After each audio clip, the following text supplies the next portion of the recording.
air in Kuala Lumpur, Malaysia, for the second T20 between Pakistan and England on the 19th of December 2019. It's a nice, bright morning. The scattered clouds at the moment, and we're hoping that it stays that way so that we can have good 40 overs and a contest here, and the series stays alive between these two teams. England is 1-up, and they won the first T20 by 27 runs. Pakistan gave fights and looked good in sessions, but eventually the points went to the England side. Looking at the England preparations throughout this tour, they have been very professional, and they've had their plans cut out. They've been right on the word go, and they've looked good, and the results have come their way. They won the ODI series with 2-0, one game being abandoned. Now in the T20, they've come back strong and showed the opposition what they're made of. At times when we saw that the England team was put under pressure by the Pakistan women, they came out with the half the opportunities given to them and grabbed the game by its throat and took the points. They've had a lot of star players such as Wyatt, Beaumont, Shiva, who have scored for them. Today being the second T20, England's looking good. And let's get to the England wicketkeeper. And England wicketkeeper Jones has been pretty good throughout the tour. In the T20s, what does she think of the chances of her team winning this series? Let's go down. Well, here we are. Emma Jones from the Midlands girl is along with us. Let's ask a few of the questions from her. Well, first of all, welcome here at Kendara, Malaysia. How's your experience playing here? Yeah, it's been great. Obviously, it's not somewhere I've been lucky enough to travel to before, so it's been really good to get around and see little parts of it. Yeah, we've had some good games, so yeah, we're enjoying the tour. And what about winning it? Because when you're winning, you've been more comfortable in the centre, so keeping good memories from here. Yeah, absolutely. You know, the team's really happy with how it's gone so far. Obviously, being undefeated so far is a really great thing for us. But yeah, 2 big games left. And one more thing, which forecasting in the future, like T20 World Cup, great preparations here. Absolutely. Obviously, we've got a big year of T20 cricket. Finishing with the World Cup, so it's a big stage, and this is definitely great preparation for us. Thank you very much for your time. That was Amy Jones down with the Ijaz and having a quick word about how the team is and their preparations are. Pakistan, on the other hand, have also, as I mentioned, looked good in various sessions throughout the ODI series, and in the T20s they are sensing a better chance of winning it because the shorter format suits them. The girls have worked hard. It's just that about a few players who are senior members would have to come amongst runs and start helping Bisma Maroof. Players like Javeria, players like Alia, Diana Begg has looked good with the ball, but this the batting that needs a lot of attention. Pakistan fielding has been very, very good. Pakistan has worked hard along with Abdul Majid to get their fielding going, and there's a remarkable difference in terms of their fielding in a positive way. And they've done well. Now all they need to do is to get some winning points under their belt so that they can gain more and more confidence. There's one player who has been very impressive, a very busy player. She's the wicketkeeper of Pakistan, Sidra Nawaz. Hope to see her up in the order. Let's go down to Ijaz once again. well, हमारे साथ इस वक्त मौजूद हैं सिद्रा नवाज, पाकिस्तान की एक prolific cricketer. आइए इनसे बात करते हैं. वेल सिद्रा, फर्स्ट T20 में पार्टनरशिप बिस्मा के साथ बड़ी अच्छी चल रही थी. कहाँ पे कुछ गलती हो गई कि मैच ही चला गया? थोड़ा सा लैग कर गई. हमने प्लान किया था कि हम आखिरी 3 ओवर में चार्ज लेंगे, और बस मैं चार्ज सामने लेने जा रही थी, वो मेरा कनेक्ट अच्छा नहीं हुआ. अदरवाइज़ पार्टनरशिप बहुत अच्छी चल रही थी, और हम लोग ऐसा स्कोर बोर्ड देख नहीं रहे थे. बस हम ये चाह रहे थे कि हम सिर्फ स्कोर करें, एट द एंड हम चार्ज लेंगे. सही. बिस्मा की कप्तानी में एंजॉय करी हैं तमाम लड़कियां, आप भी, कि जिस तरह से वो लीड करी हैं. अब तक बड़ी अपग्रेडेशन हुई पाकिस्तान वुमेन क्रिकेट में. बिल्कुल जी, बिस्मा के साथ बहुत इंजॉय कर रही हैं लड़कियां, और सबसे अच्छी चीज़ ये है कि जब आपका कैप्टन लीड कर रहा हो और बहुत अच्छी फॉर्म में है. दूसरा ये कि लड़की, हम पूरी टीम ने, पाकिस्तान ने उनकी एज अ कैप्टनसी में बहुत इम्प्रूव किया और काफ़ी अच्छी क्रिकेट खेली है, तो काफ़ी लड़कियां इंजॉय और कंफर्टेबल फील कर रही हैं. चलिए, गुड लक. आज बड़ा इंपॉर्टेंट टाकरा है, उसके लिए बेस्ट ऑफ लक कहते हैं आपको. Sidra Nawaz, Pakistan's wicketkeeper batter. And as I said, a very busy cricketer. And the way she conducts herself, the way she pulls the team up is amazing. And it's always good to have a vocal wicketkeeper so that they are the people who have the best seat in the house, and they can grab every moment or changing moment of the game. Now, the time for the all-important toss. Who's going to win it, and what would they like to do? So let's head down with Ijaz and the two captains. Welcome at toss, the second T20 of three-game series between England and Pakistan women cricket teams. We are all set. We've got two team captains, Bisma Maru from Pakistan and Heather Knight from England. We have got Mr. Javed, the match referee of the game. Bisma, you have got the coin. Flip it. Head is the call. Well, Heather, you won the toss. What you have decided? We're going to have a bat, a little bit less tacky than it was the other morning. And yeah, want to get out there and hopefully put a good score on the board. So looking on the surface, how you think that how much you can expect, how much you can do score on this? Look, we'll have to assess quite early. We want our opening batters to go out there and sort of assess the conditions and communicate back down the order. But we'll look to get as many as we can. This one was the one we used in the second and third ODIs, and it was a slightly better wicket than the one. But obviously, it's had 2 games on it. So yeah, we'll have to decide very quickly what's a good score and try and get there. Any changes? Yes, Anya Shrubshaw is rested and Maddie Villiers comes in. Okay, good luck for the game. Thank you very much. Thanks. Well, Bisma, all-important game. You have to do much better in this one. Happy bowling here? Yeah, we would have batted first as well, but I think there's something for the fast bowlers early on, so we like to take advantage for that. So any changes from your side? Yeah, same side. Okay, good luck for the game. Thank you. Thank you. Well, the news from the centre is England cricket team captain Heather. She has won the toss and going to bat first.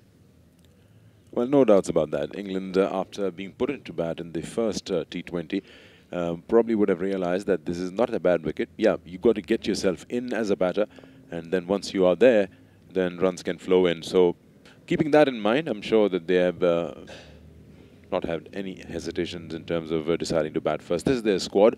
In fact, this is a different wicket today. The wicket that has played the second and the third ODI, and that has brought a lot of runs.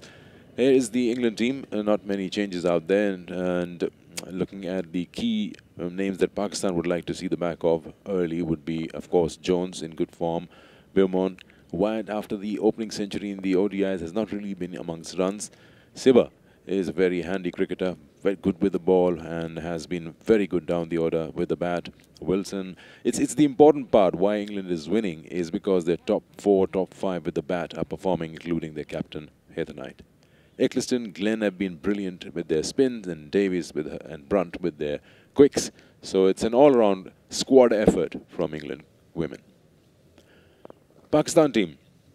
Now, Pakistan team has, of course, got all the ingredients to make them a winning side. They've got some experience along with some debutants and fresh bloods. Looking at Javeria, she needs to get amongst runs. She's got all the talent available. Nahida, unlucky in the first T20, got out on the very first ball. Once she gets going, especially in the power play, she can get Pakistan the boost that's required. Bisma is in superb form, and hopefully she can get one win under her belt in this series. Umaima but gets to show flashes of brilliance, as we always say, but she needs to finish the job off. Otherwise, there's no doubt whatsoever in the skill that she possesses. Then you have Iram, Nida looking good. Nida with her, of course, spin. Alia with her medium paces and probably can add some valuable runs in the end. Sidra Nawaz, of course, it could come up in the order a little bit. She is very good as far as running between the wickets is concerned. She is a cheeky cricketer, street smart cricketer. Diana gets that swing going, and once she gets it right in the right areas, then she can be dangerous. Aroob, she made her debut, and the leg spin has worked for her. And then Anam being the other spinner. So this is a Pakistan squad. Looks very compact, looks very good. And as we've seen them getting into positions, winning positions in certain stages of the match, if they can get the job done, complete the job, then surely there's no doubt in anyone's mind that Pakistan women can beat England. And if they do so, that's a huge confidence boost, because England team is far superior in terms of every possible aspect. The kind of cricket they play and the amount of cricket they play is completely different from how much Pakistan does. But Pakistan women have been giving really good fights. They did that earlier in the year as well to Australia. So Pakistan preparing for the T20 World Cup, which is coming up in Feb 2020. They seem to get the right combination going. We've seen some good fresh legs coming in, as we mentioned about Aroob, really good leg spinner.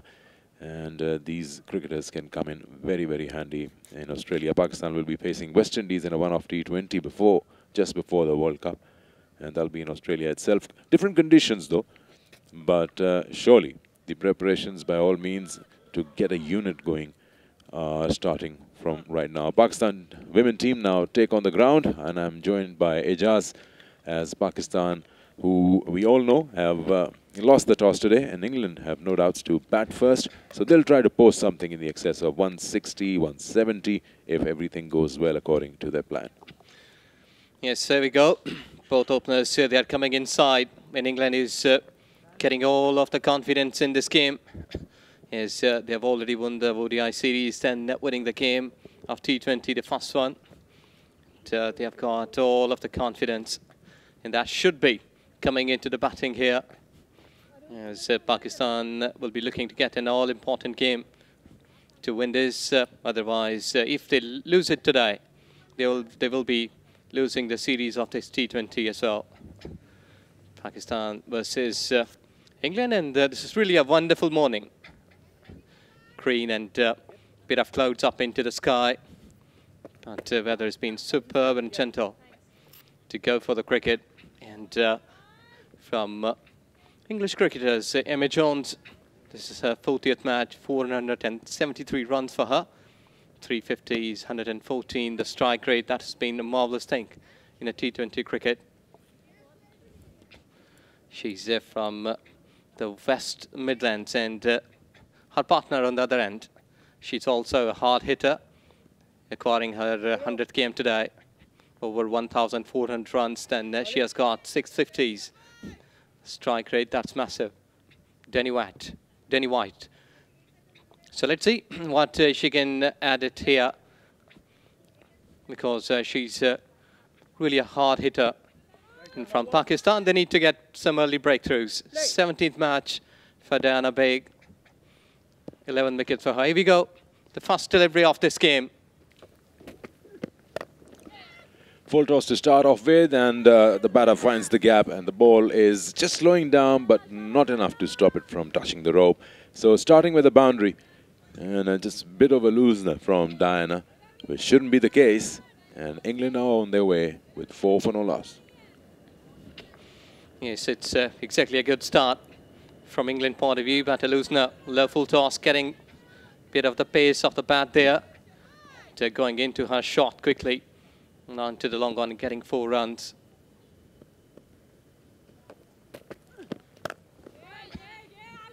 Into movement away from the batter. So important today that Diana gets it right. She gets it in the right area. She gets the swing. So the in-swing, if it starts off from the off stump, can't bother the batters. But anything on middle and leg will be put away. And also in terms of trying to give the ball more air, is be a little sure that it doesn't end up as a low full toss. Nicely done. Gets that shape. That's a natural way, or with a new ball. Gets the ball to move away from the right-hander. Diana Baig, she's also a great footballer. She has represented Pakistan in a football national side, as well as a volleyball player. So she has got the sports genes in her blood. It's a different sort of game today. The pressure is there.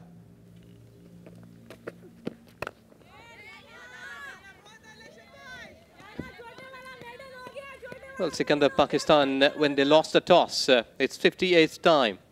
And before that, 57 games. They won the 20 games out of their 57, losing 35 games. So let's see if they can change this scenario today, because Diana Baig, there you go. Pretty smooth run up. So Pakistan will have to keep bad stats from their minds just to play their normal cricket.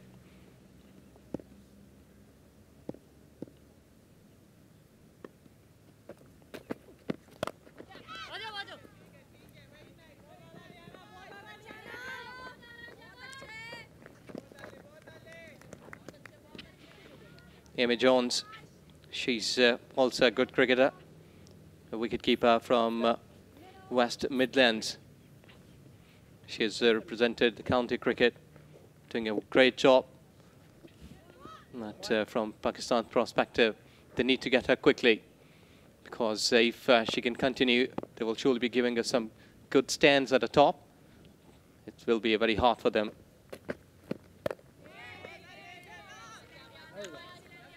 That's a better line. End of the over, 5 for no loss.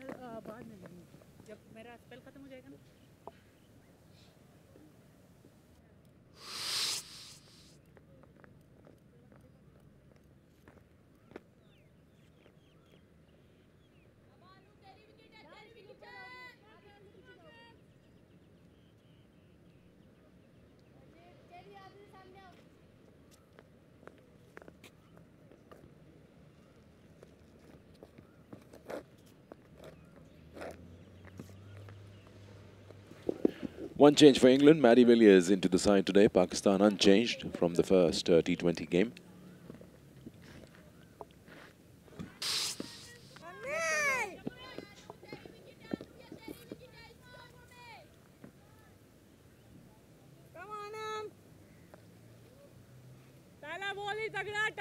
Nidadar. Sorry, Anam Amin will continue from the Kandrara end. She'll share the new ball with Diana. In fact, there are 2 new balls. So here we go with the first run of the very first ball. So Pakistan will be looking to contain the England side in terms of the total that they would end up with, preferably somewhere below 150 mark, so that they can keep the game within their reach.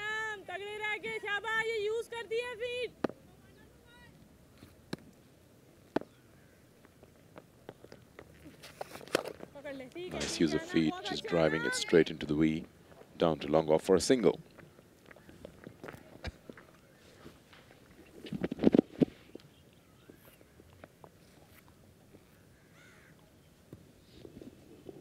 There you go, Anam. She born in that year when Pakistan became the world champion of cricket in 1992.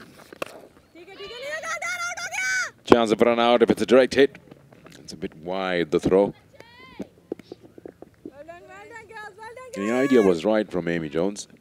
Just coming down the wicket and trying to work it to the right of that fielder, Nidadar. The 2 fielders outside the circle, long on and deep mid-wicket. So you can take your chances just like that. In fact, this one's a good connection, a boundary, 1 bounce to the extra cover fence.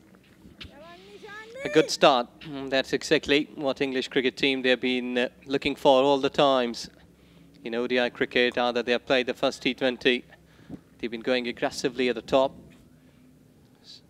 Have a look. Bit of away from the body, coming down the track and hitting it over. Next cover fielder, and it's gone for 4. Superb timing.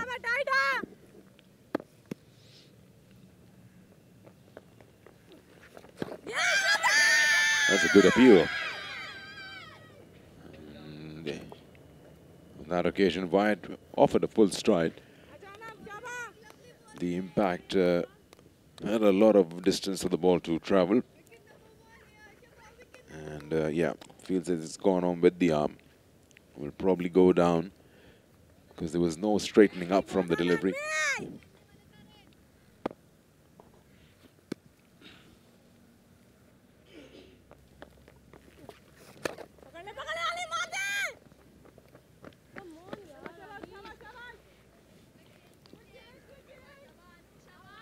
Two overs gone. 13 without loss.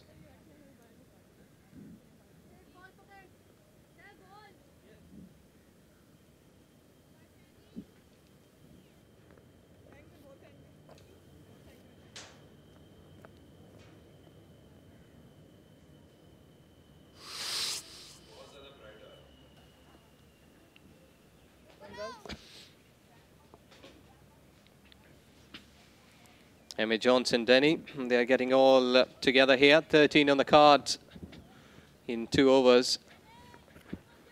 Getting 6.5. That's what they have done so far in international T20 cricket. They're marching with his run rate above 6 throughout their career of England cricket team.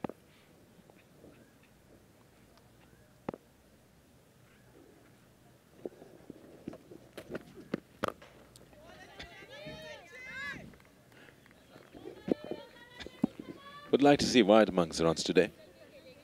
She started off so well with the ODIs, but hasn't really had that, well, wouldn't say the opportunity, but it's just she hasn't been able to get amongst runs in that fashion like she started off. And Jones, Beaumont, White, these batters are the ones who love the circle limit. They're cut out for that work. The job is to clear the 30-yard circle, and rest this lightning outfield would do.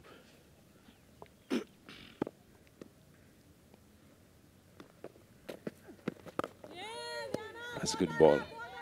Just to straighten that up right into the stumps. Yes, exactly. Pitching into the right line. Yeah, that's exactly where she will be pitching those deliveries, because any sort of room towards onside, offside, she will not let you in an easy way. I don't think so. Diana must be keeping this line right. Slightly fuller.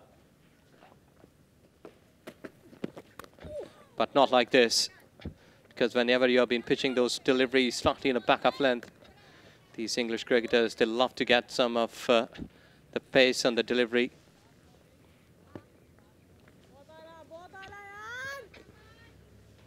We'll see, playing it late, letting the ball to come nearby.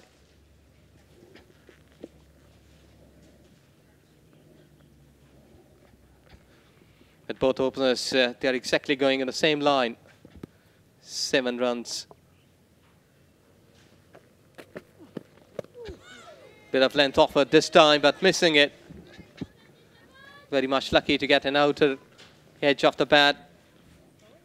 With those kind of attempts, I think so. They need to get a slip there, because this ball has been going away slightly after pitching.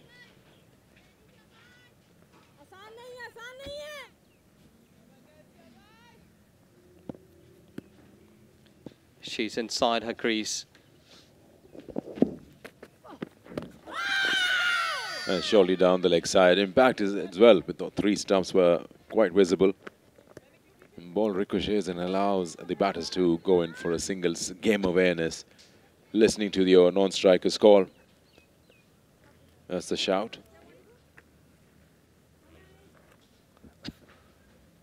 A good reply from Ghaffar Kazmi. He's really a senior pro. The job they are doing here in terms of umpiring, both umpires, they've been wonderful in Pakistan at international and domestic level.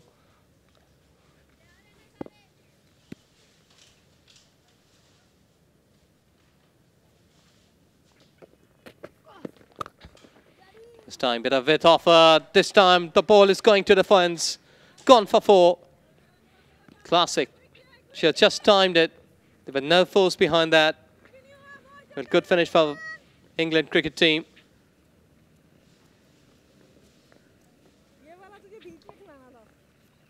She has just made it through from the backward point area, getting 4 runs, a boundary in this over, 19 on the card with the after 3. So there you go.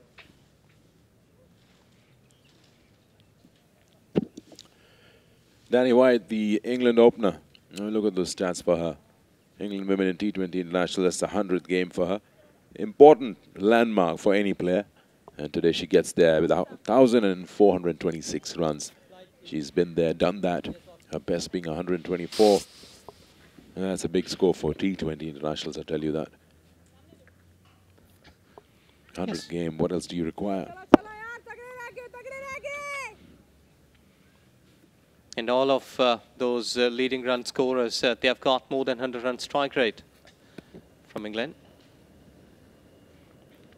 More experience for Pakistan. I was hoping that she probably would open the bowling. But nevertheless, she's come in at the first change. Nicely worked away. It's about timing and placement off the back foot. And 4 runs signalled. Well, that's a good good way that when a new bowler is coming in, you don't let her to settle down with a line of length. And I think so that here she's just pitching it behind, enough time for the batter to go through to the line and playing it down to the extra cover. Boundary for 4. Well, the margin of error is very slim with these batters. They don't fear. So slightly here and there and you'll be punished. This time it was short of length, off the back foot once again, on the onside this time. Just a single. Well, English cricketers, they're really picking up the things here. They knew exactly that where the gaps are, where they can really give a bit of the respect to the bowler. And that's really an impressive thing from both openers. They're playing the risk-free cricket. So far, the boundaries, those have been superbly timed. Nothing up into the air.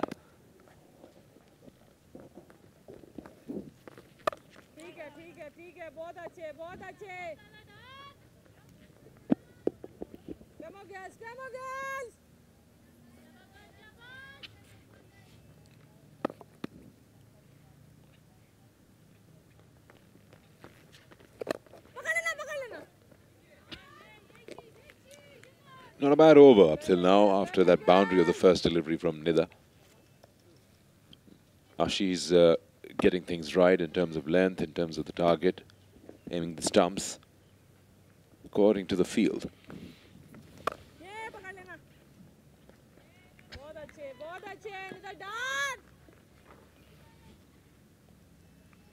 Long off and deep mid wicket for White. Probably would like to see a little wider long off. She likes to play that region. Nicely waiting for that ball. That's too bad a length. Allowed the time for the batter, in this case Wyatt, to wait for that ball and then play it at will around third man region. When you don't have a third man, then you've got to be very careful. So start is bad and the end is bad of the over. Boundary on each end. And that's the end of over number 4. So playing it late. Yes, the third man was up in 30 yards. He has got enough space to clear the fence.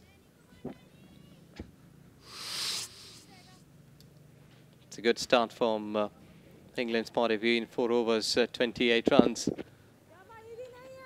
20 runs came into the boundaries. 5 boundaries have been hit so far.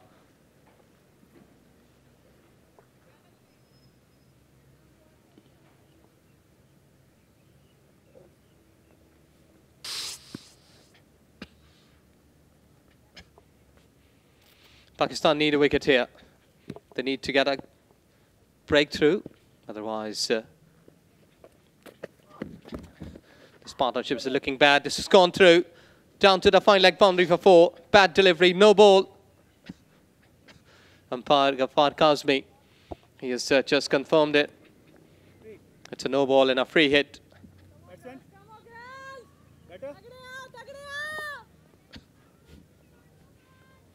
Might be getting a loosener from the hand. Yes, it is. It was Bhima. Pretty dangerous delivery to deliver. But a good thing from England's point of view. They have got runs on this one. An extra delivery, a free card.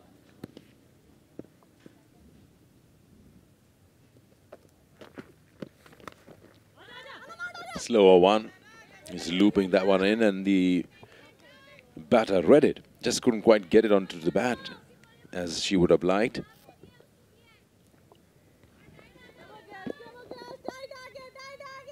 This is the wicket used for the second and third ODI. It's a pretty compact wicket. Holds itself together, no grass whatsoever here. We've been seeing a tinge of green in the earlier wicket and in the ODIs, but here this is the batting paradise. And just unlike its partner on the left, it doesn't have that very slow nature. Ball comes onto the bat nicely. It's just that once you understand the pace, that's a bad ball. That's a really bad ball. We haven't really seen 6 good compact deliveries from Diana, and she's very capable of that. I don't know if she's trying to get that swing going. These full tosses are hurting her and hurting Pakistan. It's just being put away with absolutely no pain whatsoever. Yes, exactly.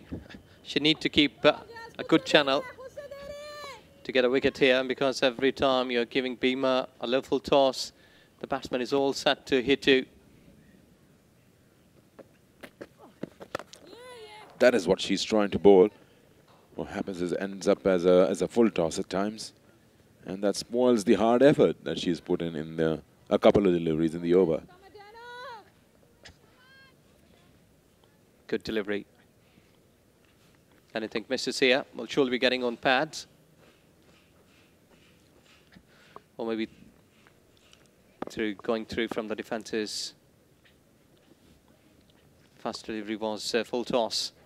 I think so at that time she was thinking to go a Yorkland delivery.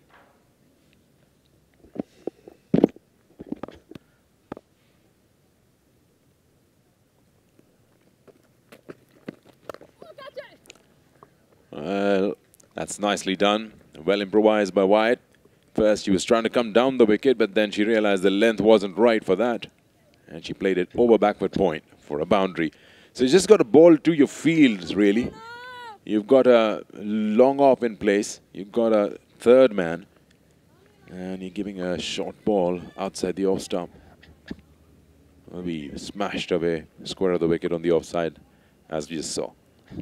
Yes, no reason to bowl that delivery, because the previous one, when she delivered a bit of fuller, now the field, she's just getting a third man inside, as well as getting the third man a bit wider too. So two fielders protecting that. That's the area where she was hit for the boundary, the backward point area. That's a good ball. Missing the line completely. He's trying to drive through the line there.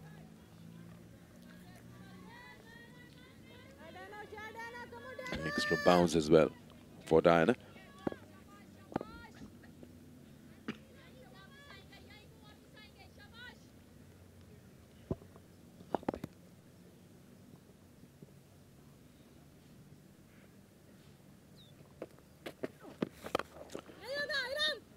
She's lucky that wasn't put away for a boundary again. There's no protection in the deep on the onside. Low full toss, aiming the leg stump.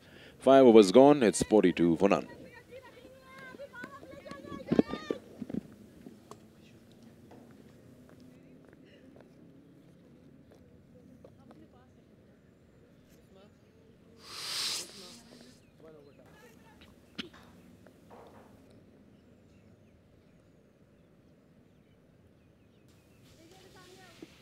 So far, 3 bowlers, Diana, Anam and Nida, they have been utilised here. But nothing in terms of wicket, as both batters, Denny and Emme, they've been going along nicely. I've got Henry along with me. Good morning. Good morning. It's a good start. Yeah, excellent start for England. Speaking about this platform in T20 cricket, well, England have got just that.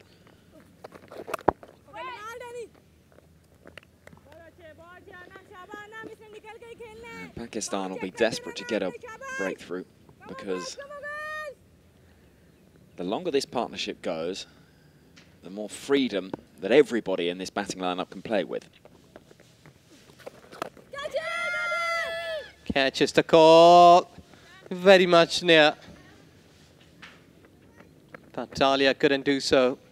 She had just saved a boundary here. That would have been a great attempt if both hands going like a Superman. Bit of a slotted delivery. There you go. Just onto the body. It's not gone quite as straight as Jones would have wanted, looking to clear it straight down the ground.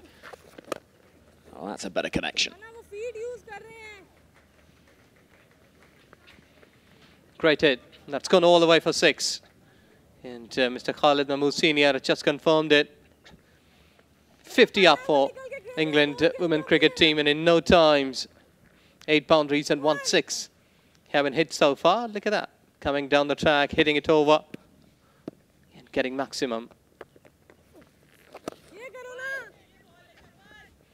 34 deliveries they took for 50. Really a good, impressive strike rate.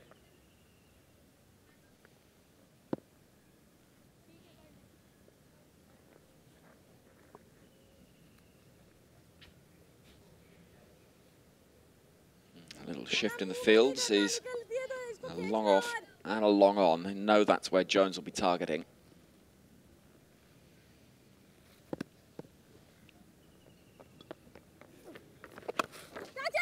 Take this towards onside, straight to the fielder.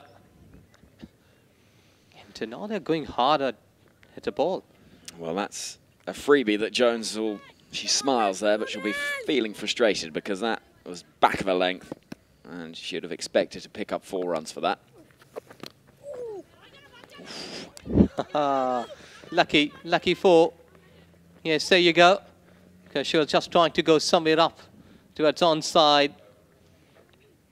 Inside edge. And the ball is just sailing through nicely to the fine leg boundary for 4.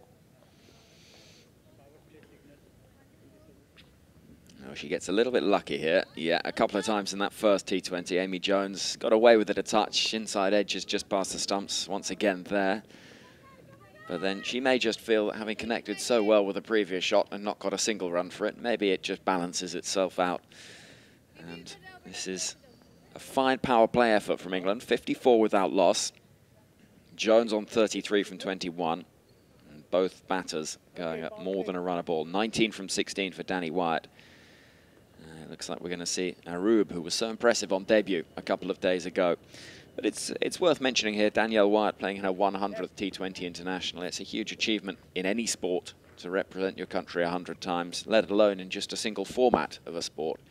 Speaking to Danielle's father, Steve, who's here watching last night, he was understandably immensely proud of the efforts of his daughter, and I don't think he would have missed being here for this 100th T20 international for anything. Yes, exactly. It's a great time. There you go. Sayyeda Arub Shah, second T20. She's from Karachi. Must be a proud girl because the way she has represented in the first T20, I think she's the prospect. Because the way she's giving bit of the air as a leg break bowler, might be that any spinning wickets, she will get some more help. But here, she really kept tight in the first game. So let's see if she can capitalize the same momentum what she has got in the first game of cricket here in T20.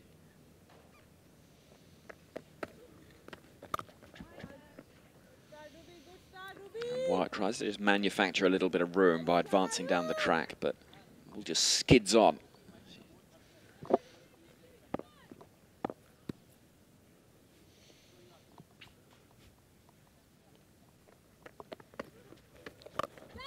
Down the wicket towards onside, deep mid wicket, just settling for a single. But this power play that has just gone in favour of English cricket team, and so far they're going along exactly what they planned. And let's see if both of these two girls, they are batting well, and they can take this ship nice and smoothly so far.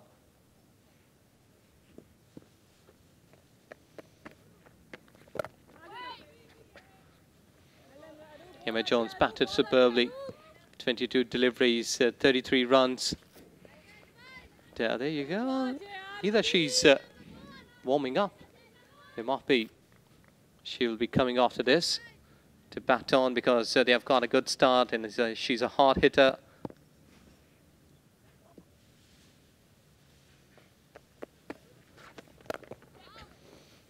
I think that's certainly something that England are looking at during this T20 series, is to try and have flexibility in their batting lineup. So depending on the circumstances and the starts of the game, that they can shuffle things around, and players are used to perhaps not batting where they are listed in the batting lineup and just adapting a bit depending on how things are going.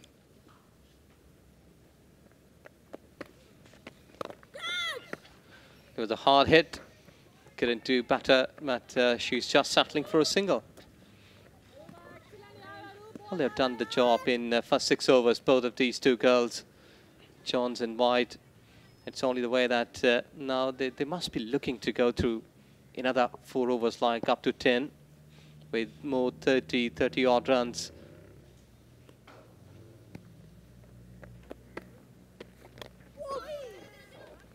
Well, let's go again down to the fine leg. I think so that whenever Arub is given flight, slightly or a little hard, to play on. A good over. Just 4 runs from this. 58 for naught after 7. That's the most parsimonious over of the match so far. I mean, perhaps you'd expect that. The first over out of the power plays, the aggression that can be shown with those fielding restrictions in the first 6. But you look at that, and England were on a roll. But that over has just eased things back and given a little bit more control to the Pakistan bowling attack.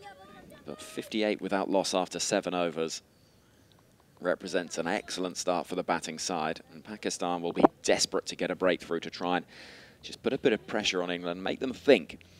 Because the longer, as I say, this partnership goes, the more flexibility and freedom there is for those that come in, because they'll know that they have the chance to play their shots, because much of the work has been done by those at the top of the order.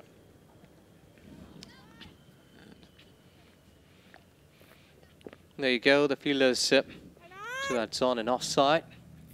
Well, they're pretty on to the boundary line, patrolling there. 2 outs onside. They've got 3 fielders marked deep backup length deliveries for her.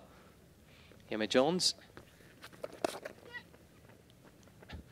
And I think so. She has represented Scotchers in Big Bash. Yes. Emma Jones, and had a really good time there in Australia. Yeah, she was working actually underneath the New England head coach Lisa Kitely, who is here watching this series, and Jones is well known to, obviously, Kitely, but they've got an extra fielder towards offside in 30 yards. Fine leg is up.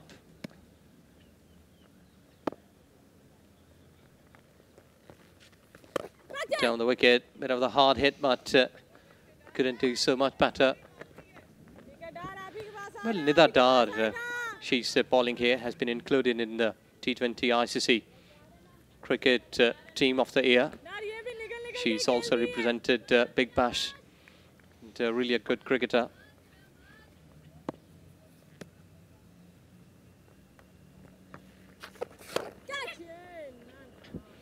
Well, not a good line. I think so that she's been giving bit sort of low full tosses. And you're giving a luxury to the batsmen to free their arms, go slow, smoothly, because there's not much panic in a batting.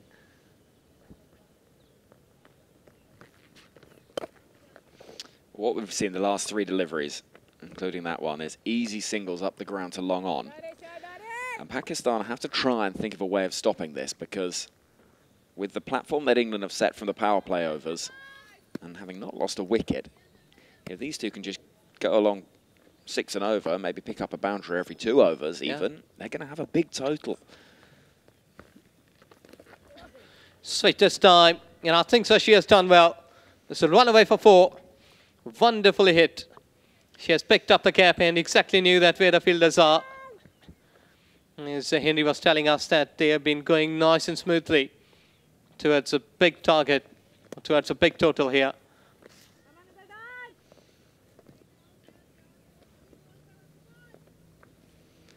Well, there's no protection at fine leg or third man on the boundary, so anything on the ball is going to race away. Inside out, this will go for another boundary. What a wonderful shot. She's using her feet well.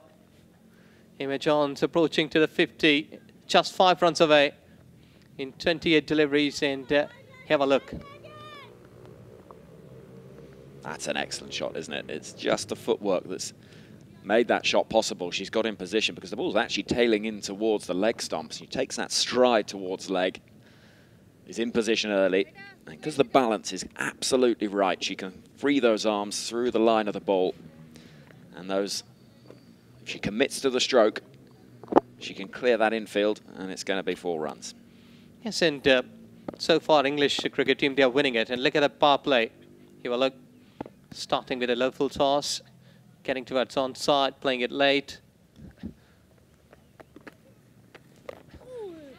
So here you go. Look at that, the commitment here. The bat has been coming in a full swing or flow, in courtesy to this power play. Look at that, again going up, a bit of the low full toss, bit of length offer. Flatted deliveries are not there. So it was really easy for English players to go through the line after deliveries, get some more quick runs. And that's why they've been in a very comfortable zone now. 72. And throughout the career, the day when English cricket team started their T20 arena, they've been going along like 6.5, the team average of runs per over. That's been massive.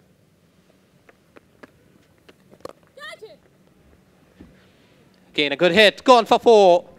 What an over for English cricket team. 76. In umpire Ghaffar Kazmi has confirmed it. Aruba Shah just giving a bit of the fly. And a batter just going a bit of the inside out. In earning 4 runs towards extra cover. What a space. 29 deliveries, 46 runs. And White is on 28 and 23 deliveries. So both players, they are joining the party. Been batting in a wonderful way. Down the wicket she came again. Deep mid wicket, it's gone over. Sailing through, going for 6. Well, that has been a tremendous batting. Free flow, no panic. Picking up the spot and dictating their terms. Flying into the 100th game, lots of confidence. Denny White, look at that. Coming down the wicket. Shifting all of his body weight to the bat, and then the bat has done the rest of the job. Superb timing.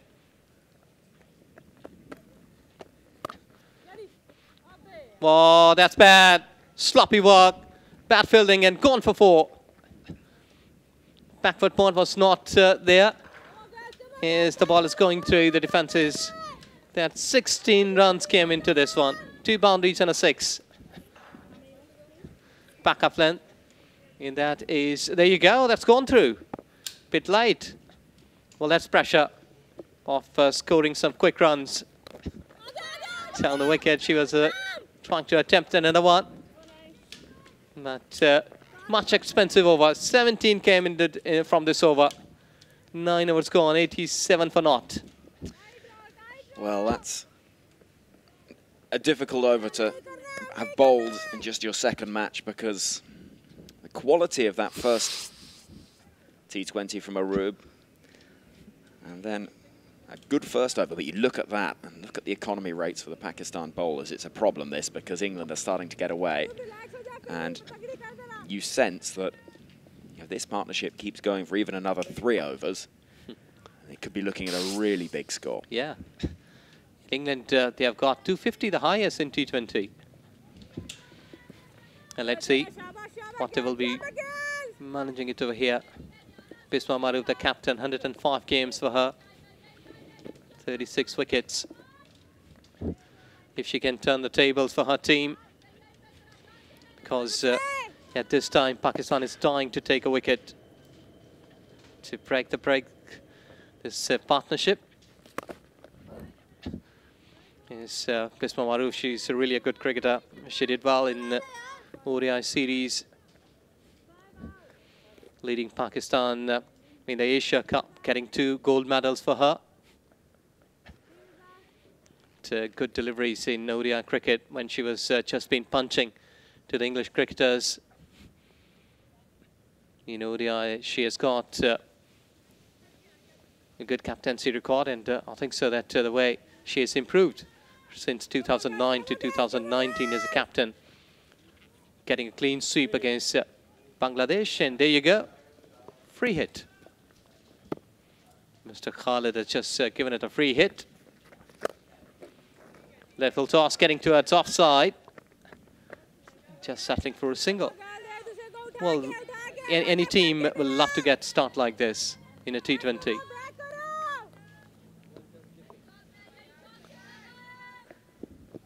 Not full punishment for the free hit.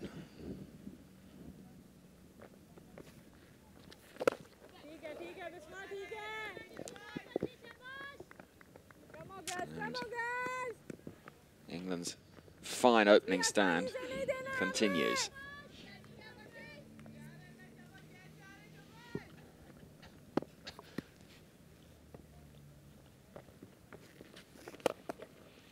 Down the wicket end now. Both of the batters, they are using their feet well. T20I is on 40. Both girls, they have played well. Whenever they saw that the bat deliveries are there, they really dispatched them. Bit of width offer over the backward point. Not been perfectly timed, but still they are managing to get some runs. Well, Amy Jones playing it away nicely there, away from the body. She's now 2 away, or I think 91.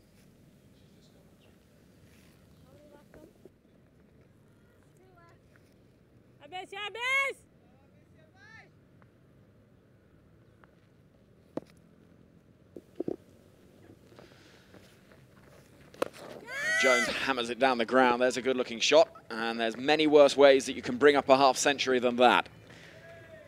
Consecutive matches for the England opener. Amy Jones walloping the ball straight down the ground. And a hug from teammate Danny Wyatt. And Jones continues this fine run of form. That's an excellent shot. So she has got second 50 of this series, 51 not out, but still the job is there. England cricket team approaching to the 95. Way towards onside, misfield, run away for 4, beauty. They are picking up the spots tremendously. Yeah.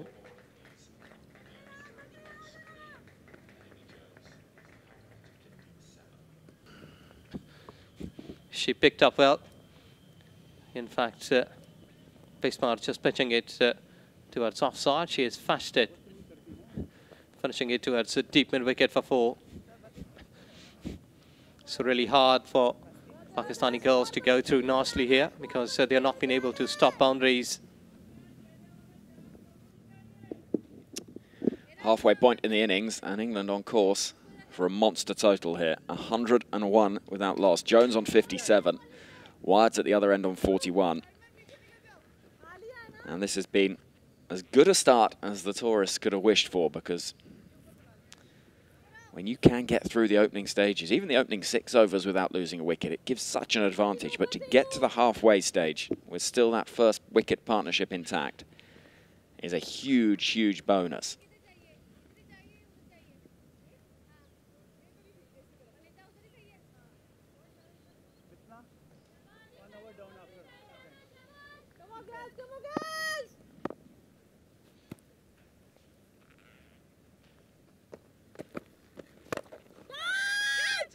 Oof, it's close, but it's 4.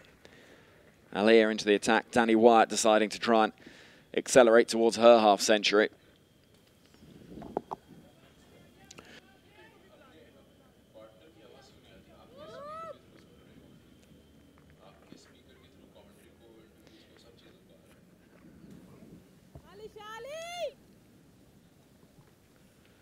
Not far away from that field at mid-on. Just out of the reach. And England up to 105 without loss.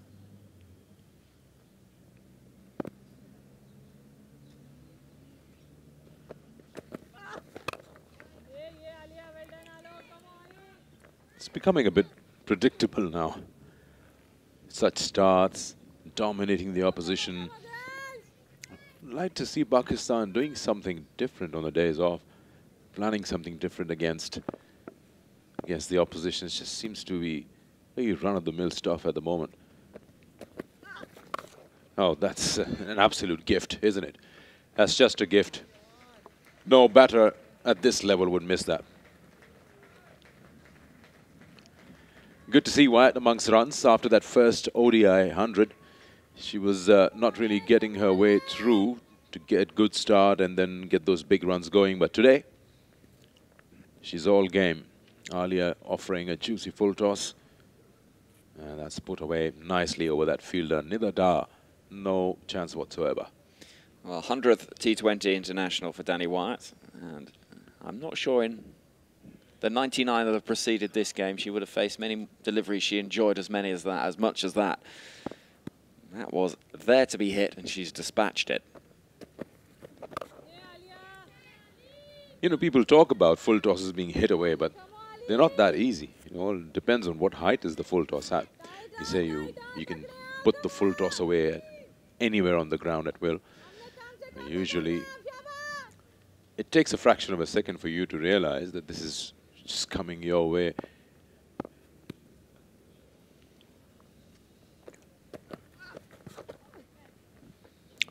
Should be leg buys. We'll wait for the umpire's call. This will go away to the boundary. Pakistan leaking runs here. Leg buys, 4 of them. 115 for no loss.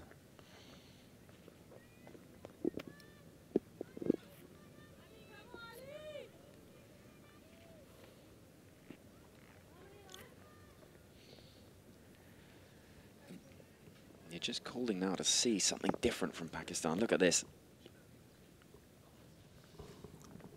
That's a half century. And there's more runs, racing away through long leg. And at the moment, it basically is a highlights reel. This innings has been phenomenal from both Wyatt and Jones. The 11th over comes to an end with the score 119 without loss. And Danny Wyatt has caught up with Amy Jones in double quick time. Jones on 57, Wyatt 55. And it's hard to see, really, as Pakistan fielders head to get in position for the next over, how they try and stem this flow. That's the issue they've got to try and work out.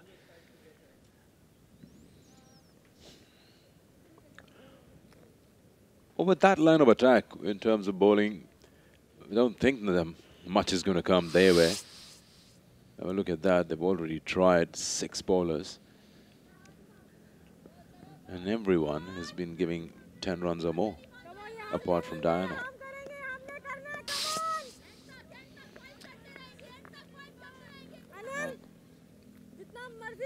Anam is going to be the next to try and break this partnership. She's been going at exactly 10 and over so far from her 2. And England on course for a score north of 200 here. The outfield's quick, the conditions good, and the partnership so far outstanding.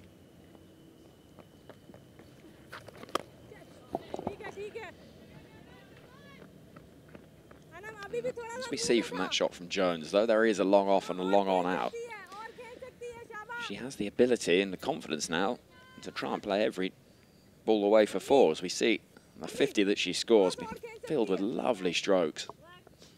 Good waiting, patience, that's just threaded through.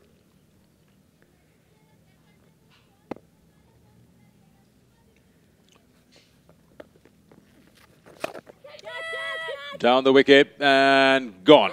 Good catch getting by Javeria at long on. It was hit, but wasn't hit cleanly.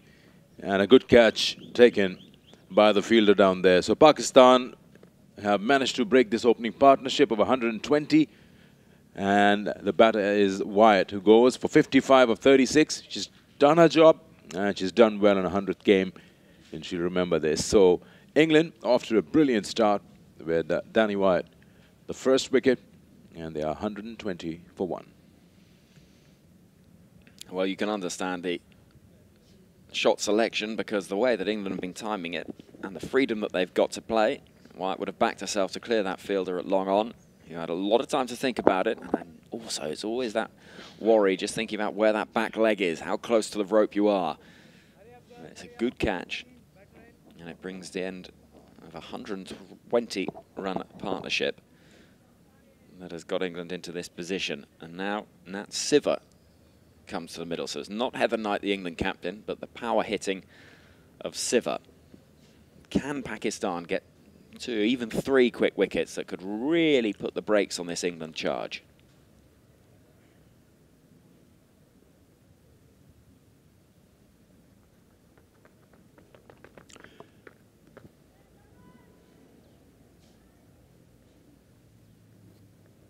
England captain is spoiled for choices. She's got the top 6 performing with the bat. She can work it around, which is why probably we haven't really seen her as the captain of England, really deciding where she wants to bat. In both the formats that we've seen, she's shuffled it up a bit.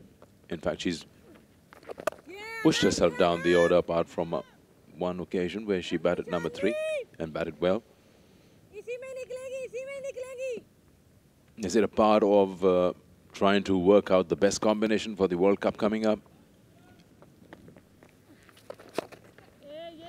I think that's certainly an element of that. And also creating a culture within a side where people aren't rigidly forced to bat in a certain position, where if the situation demands it, they can bat in different places in the batting lineup, and it doesn't alter their approach too much, because such is the nature of limited overs cricket that situations can be very different from one match to the next. And if you do have a big opening stand like we've seen in this game, players being ready to either go in earlier than they would expect to, or having to wait just a little bit longer, you need that to become familiar, and you need that flexibility to become routine.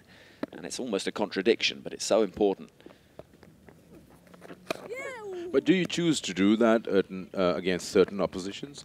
You get a start of 120 and then you think, okay, let me shuffle the batting order a bit. Would you do that if you're playing Australia right now?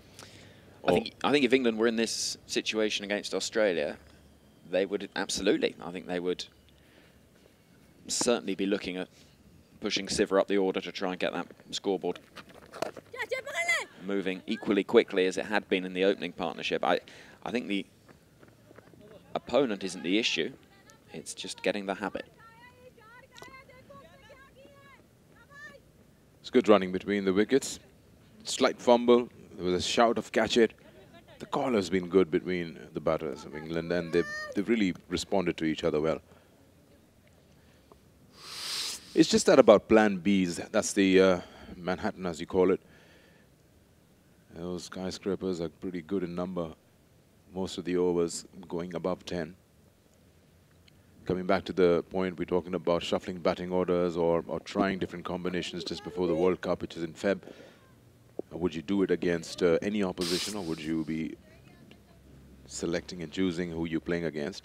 It's just the fact that you try to send in a big hitter or someone to just keep the momentum going, but if that doesn't work, do you immediately come back to your original batting lineup? Or do you try another option of a good hitter? Because then you might not finish up well. We've seen England falling short by a 15, 20 runs. We always felt in the ODIs they probably could easily get to 300. They did get 327. In the opening game, we felt they'd get to 300. And that's also courtesy some good bowling. Pakistan may not have had wins under their belt, but they've had moments where they put England under pressure. It's all about capitalizing on those opportunities and completely taking it away from the opposition. 2 runs on that occasion.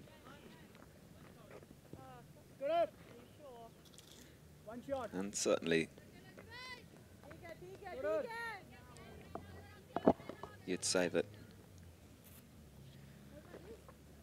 it's not necessarily reflective of how the series has completely gone, the fact that England have won all of the completed matches. They've been the stronger side, but Pakistan have had their moments.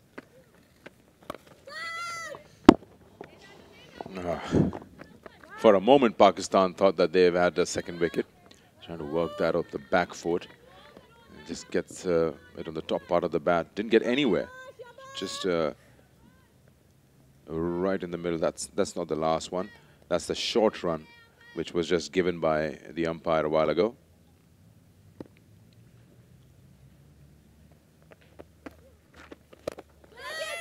Playing it in the air. Will she clear the fielder? Yes, she does.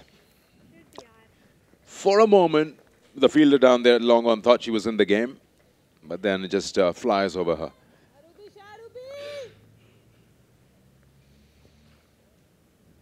Well, she's given it everything. Not quite got to the pitch of the ball, Jones, but she's got enough bat swing on it to clear that fielder. It's not far away.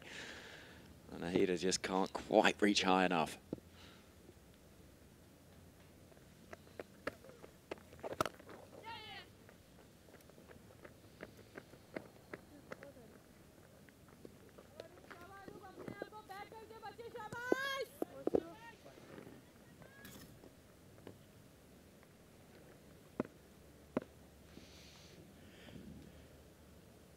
England, if they keep playing like this, they might end up winning the series today itself. Oh, that's gone through. Right through her. That's a good ball. Aroob, the debutant from yesterday, or the first game rather, has done it for Pakistan. She's got the wicket, and that's gone right through. Inside edge as well. She was trying to drive that one onto the onside and just dragging it onto the stumps. So that's the second wicket gone. Natalie Siva out for 3. And England are 133 for 2. Well done, Aroob, because you have to, having just been hit for a 6, you've got to show real confidence to keep with your plans, and that was a good delivery. The length was good. As we look at Siva comes down the track, not quite in position. The ball keeps straighter than she anticipates. Inside edge and clatters into that leg stump. Oh, that's a good wicket to take. And the question you asked, Kander, about whether England would then change that batting lineup depending on if that second quick wicket fell. Well, they've put Heather Knight in next, the England captain.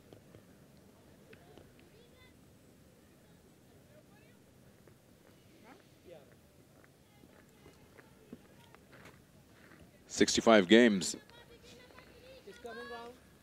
Good strike rate. Average. That I don't know if that's always at number 4 or 3. It brings us back to that question, where he's surely a better player than that. I think certainly she is. It's funny, sometimes your average, particularly in T20 cricket, can be slightly distorted by the position in which you bat. 'Cause if you bat 6 or 7, you could be averaging 17. But that might be the case that you're only typically facing 8 or 9 deliveries, and you're having to hit out at the end of an innings. You might get out, but you may have done a very good job for your team in the circumstance. So averages don't necessarily always reflect quite the impact.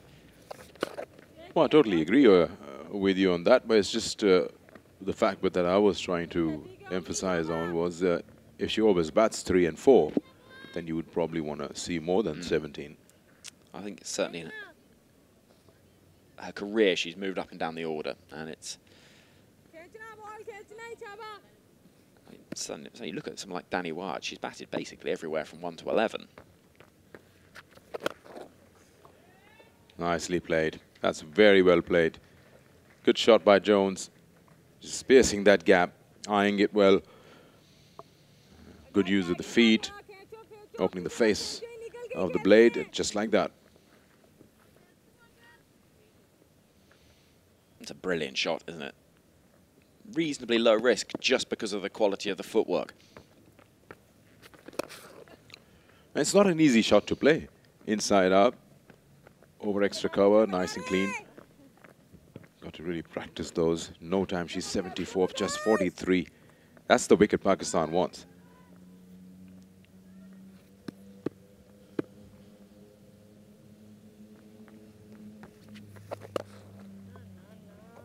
Full toss again. Alia fields just a single down in the deep.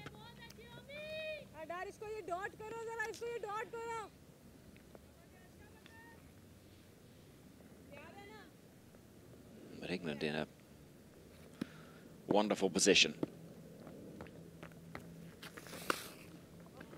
Another full toss, but straight to square leg. 14 gone, 141 for 2.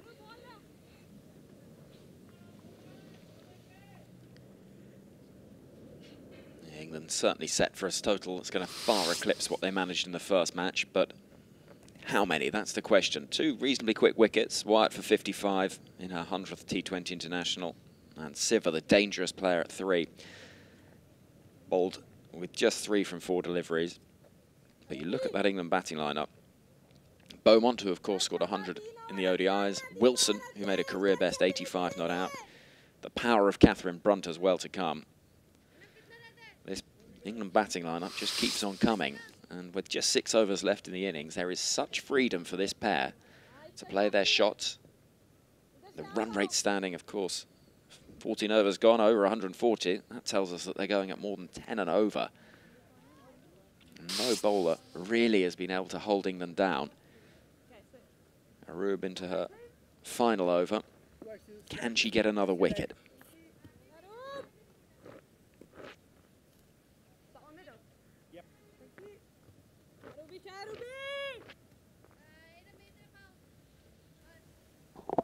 Pakistan would need to get Jones and get her now if they want to stop this onslaught. Otherwise, the game is just going to slip away, I tell you. It's just that time when the fielding captain starts thinking. 6 overs to go, 141 on board. Is this game slipping away?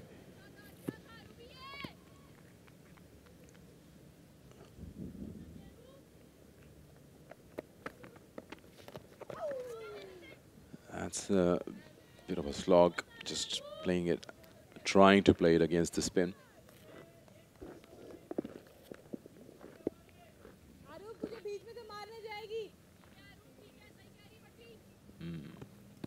Bottom edge.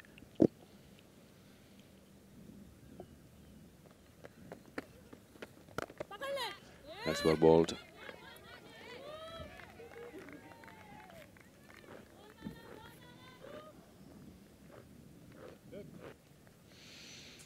Nice to see a little suggestion of chucking down the stumps at the striker's end. She leapt up, look at this.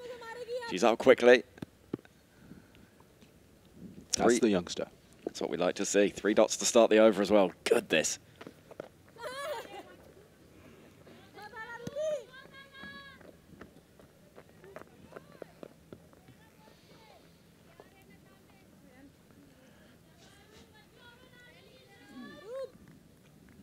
You want to see those younger players coming in, showing a little bit of confidence, showing a bit of spark. Yeah, they feel like using this platform to show their skill, to show what they're made of. And that's how it should be. Not shying away, that's just their second game. They want to be right there in the headlines for the good reasons. That's played nicely. Finding the gap. That's the boundary. That's the difference. It was set batter. We saw Knight was struggling to get the ball away for a single, but Jones straight away hits it for a boundary. 78 of 45. 100 is just up for grabs. It just seems like it's not a problem.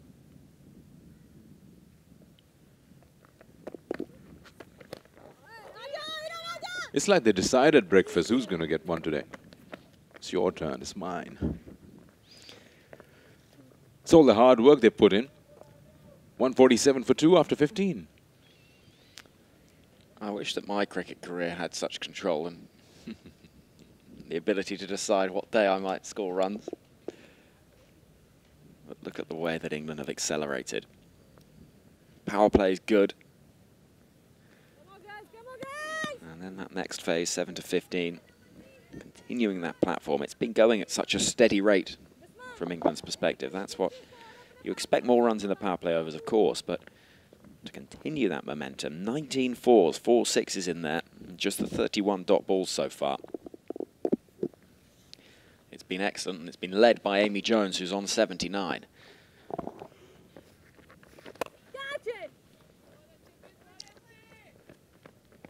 I haven't really seen any challenge given by the Pakistani bowlers as well. Seems like easy pickings for Jones. And not taking away any of the hard work that she's done to get to those 80 runs. It's just 47. But that, what I'm talking about, to keep the new batter on strike, just giving the full toss and bringing back Jones onto strike is not really helping, because almost 150 up for England, 149 at the moment. That's in the air, but in the safe zone. In fact, it's just gone all the way. That's another 6. Jones is just toying with the bowlers out here. Moves to 86 after that maximum. What a hit that is.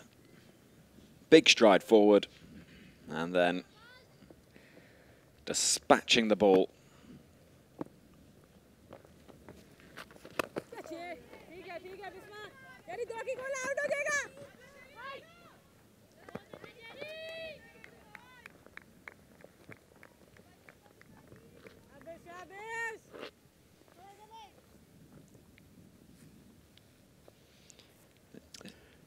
England would reach 199 at this rate.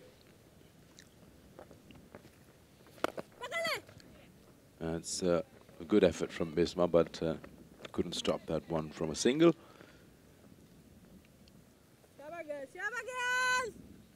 What kind of total do you see England getting from here? 1 wicket, 2 wickets down. Jones still around.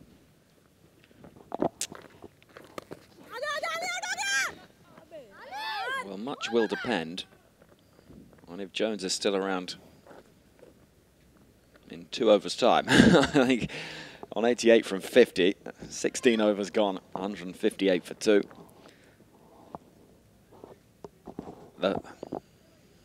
You feel that the sky's the limit. I think England would be disappointed not to get 200 from here, realistically. I think 4 overs left. For sure. And you look at how quickly those 50s have come. That second 50 in just 27 deliveries. But it's what I mentioned, it's just keeping that rate going and continuing with that pace of run scoring.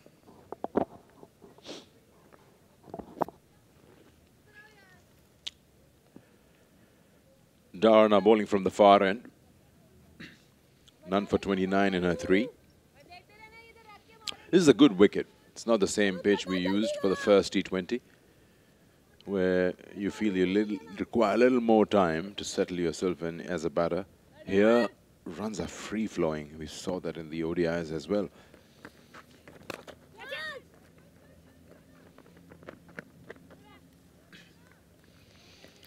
Single to start off with. Well, Jones can't be accused of trying to nudge and nurdle her way to 100. She's giving it everything, every shot. This time, all bit of footwork. Don't know if that's a very bright idea, but 2 have been taken, and that's a very ordinary throw.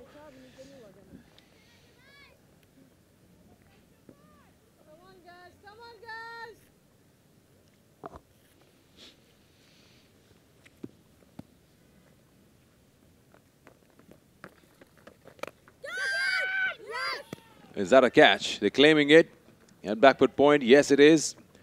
And that's the end of England's captain, Heather Knight. So she walks back, and she wouldn't mind that, because she's trying to just get off the strike with any shot that's available and get Jones on. 7 of 10 for her. England 3 down for 161. That's a really good low catch from the header. Low down at backward point. You have to judge it perfectly. And it went quickly. It was smartly struck. But it goes pretty quickly. And that's not an easy take, because you've got to get that absolutely perfect, because you can be made to look a fool if you're too deep and you don't get those hands underneath the ball. But her positioning and her technique was absolutely flawless. And it sees the end of the England captain. It's a really good catch.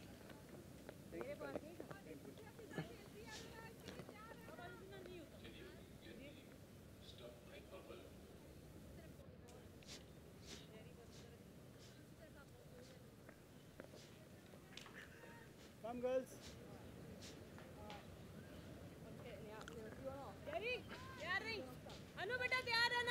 161 for 3 in the 17th over. England, after winning the toss and deciding to bat first today here at the Kinrara Oval in Kuala Lumpur. Second T20 of the 3. England already won the first game by 27 runs, so this could be the series for them if they beat Pakistan women. Pakistan will surely try to change that. Fran Wilson, the new batter on strike.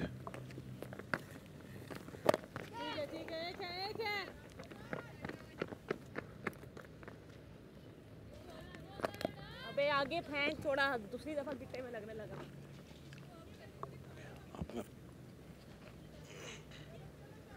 89 of 51 for Jones on strike.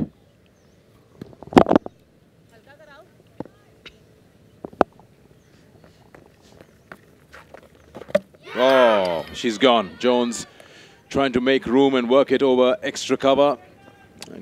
Just seems for a fraction of a moment she was in 2 minds. And she's completely missed that one. That hits middle off That's a brilliant knock that comes to an end. I think she came down the wicket. The change of length forced her to change her shot, and the time didn't allow her. Beaten and hitting timber. But what a knock. Amy Jones, 89 of 52. And she is the one who's led the charge for England's 162 for 4.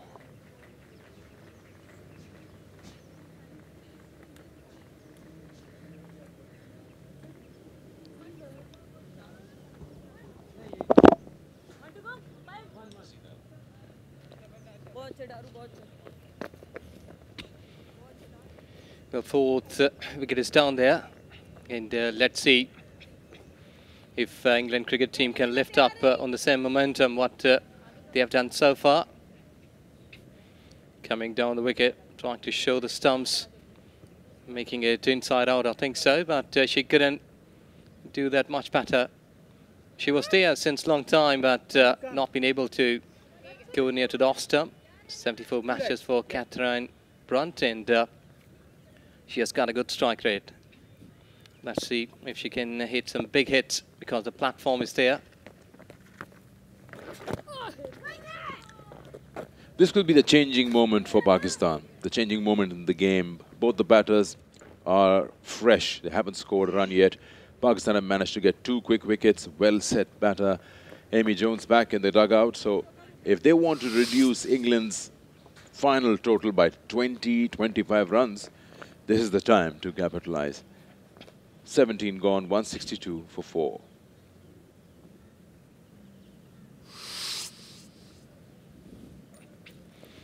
Well, then Nida pick up the bowler so far, 2 wickets. Then Anam, Amin and Sayyid Aroop taking 1 wicket each. Well, they should be shading some more wickets here because this is really an all-important game for them, putting more than 100%. But England looking to get another 40 to 30 or 40 odd runs. Into the gap, run away for 4. Now really beautiful picked up because the deep mid-wicket, that was the point. No fielder was there. And what away Wilson. She picked up the gap properly. Just making it over. See, no one was there in 30 yards. There's the 2 fielders there patrolling the boundary, but that was superbly timed. She's gone again towards onside. Well, the skipper, Besma, is happy to give these 2 batters a bit of the thing towards onside, because if big boundaries can come up here, that will surely hurt them, because 3 dot deliveries, 3 runs. Pakistan skipper and the team must be happy. John, the wicket catch wants to call. Run out chance was there, but the ball was not picked up quickly. I think Bisma, she lost the ball there, couldn't grab that properly. It might be. There you go, better picture. Will be in a reply. But a wicket here. Pakistan's morale should have been boosted.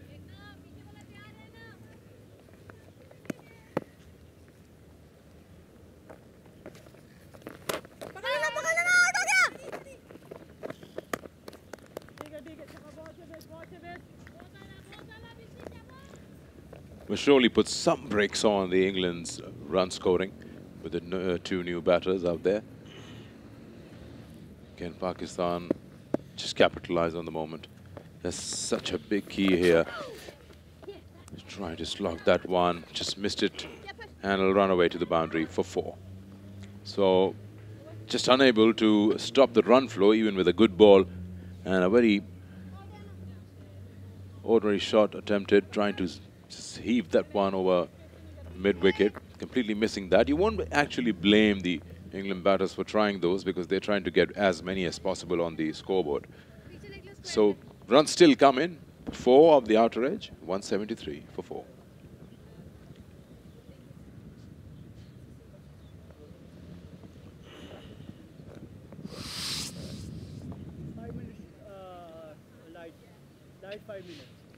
Good power play from England's point of view. They got 50 odd runs, set a platform for them, and just been paving their way towards 170, 180.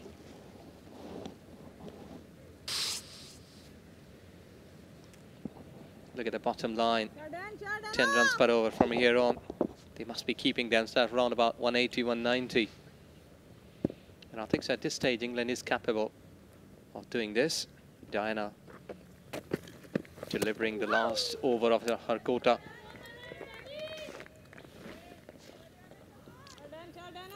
That's a good ball. So important for Diana, being the senior member, to finish off her last over well. She's bowled well for her 3 overs, none for 24.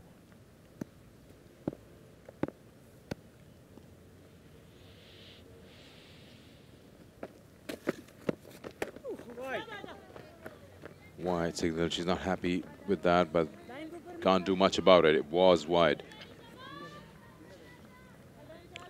She's trying to reach away as far as possible from the reach of the batter. But that's the important part. When you try different things, improvise, you've got to be still very accurate. The idea was right.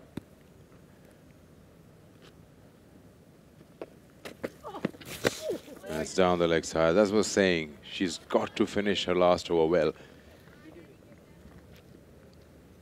Sometimes the basics are enough. The basics are okay. They get you the desired results. Trying different things on every delivery, trying too hard, sometimes just takes the whole plan out of place.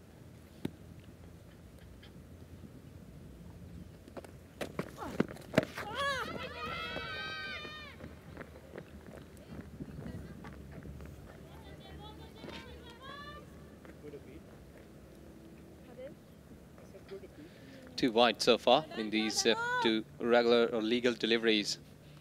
And if she would have bowled like 2 dot deliveries without delivering those 2 wides, I think the pressure would be there. At Mr. Javed, the match referee.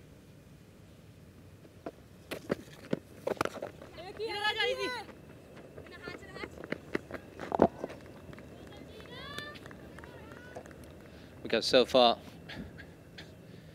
yes, Sir Kalidas, the TV umpire, he's just watching all of the games and giving the verdicts of the run-outs and some other things which are not being easily given by the on-field umpires.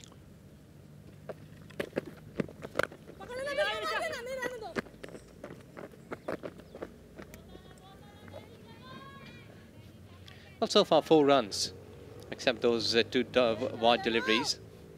So, getting a bit better. 2 more dot deliveries will be a good one from Diana. Finishing her spell like 28 without any wicket in 4 overs. Yeah, it should be that way. When you got 2 batters batting on 6 and 8, they're fairly new, very new onto the crease. That's the time you need to make sure that you finish off your overs well. That's the opportunity that the game provides you. Last ball of the over. Last ball for Diana's quota as well. None for 29. Bowled well. Brought that run rate down.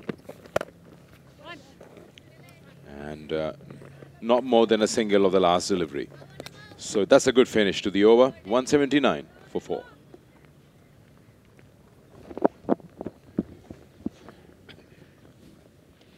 She has done with 30 from 4 overs, no wicket for her. But not been pretty accurate. Bit of full tosses she delivered. She started with that. And, her team was looking towards her to get some quick wickets.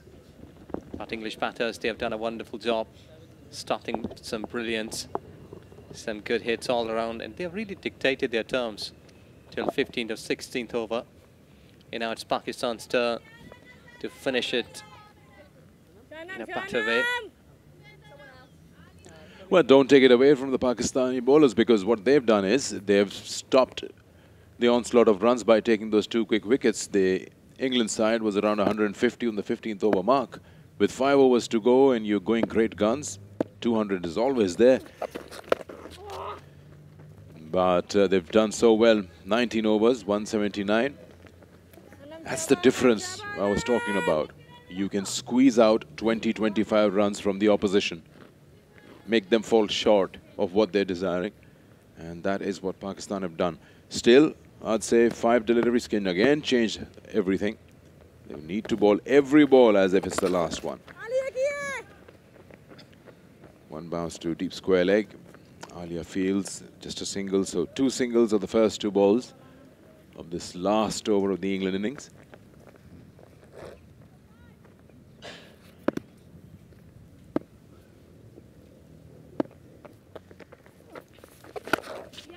That's well bowled. Not allowing any room, keeping that length very accurate. Yes, exactly. 3 fielders from offside. They're inside 30 yards. The 3 on the onside. They are patrolling the boundaries. Skies it up in the air, but none of the fielders would get there. It lands between the bowler and long on, long off. Batters come back for 2. Yeah, good thinking from English cricketer. That she's not been able to get behind the ball properly. It just went up into the air for quite a time, but couldn't get the distance.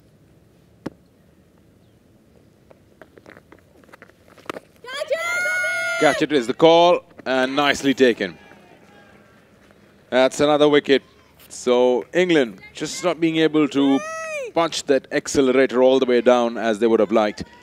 And that's another wicket down. That's a good catch taken in the deep.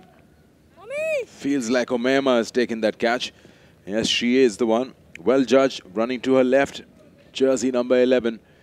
England are 5 down with Fran Wilson gone for 12. It's 11 runs so far in the last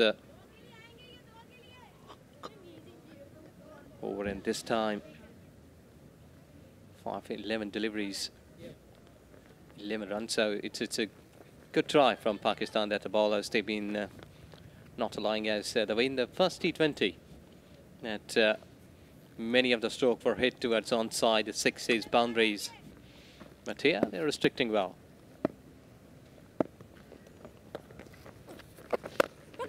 Down the wicket again. She's taken most of the pace off the ball.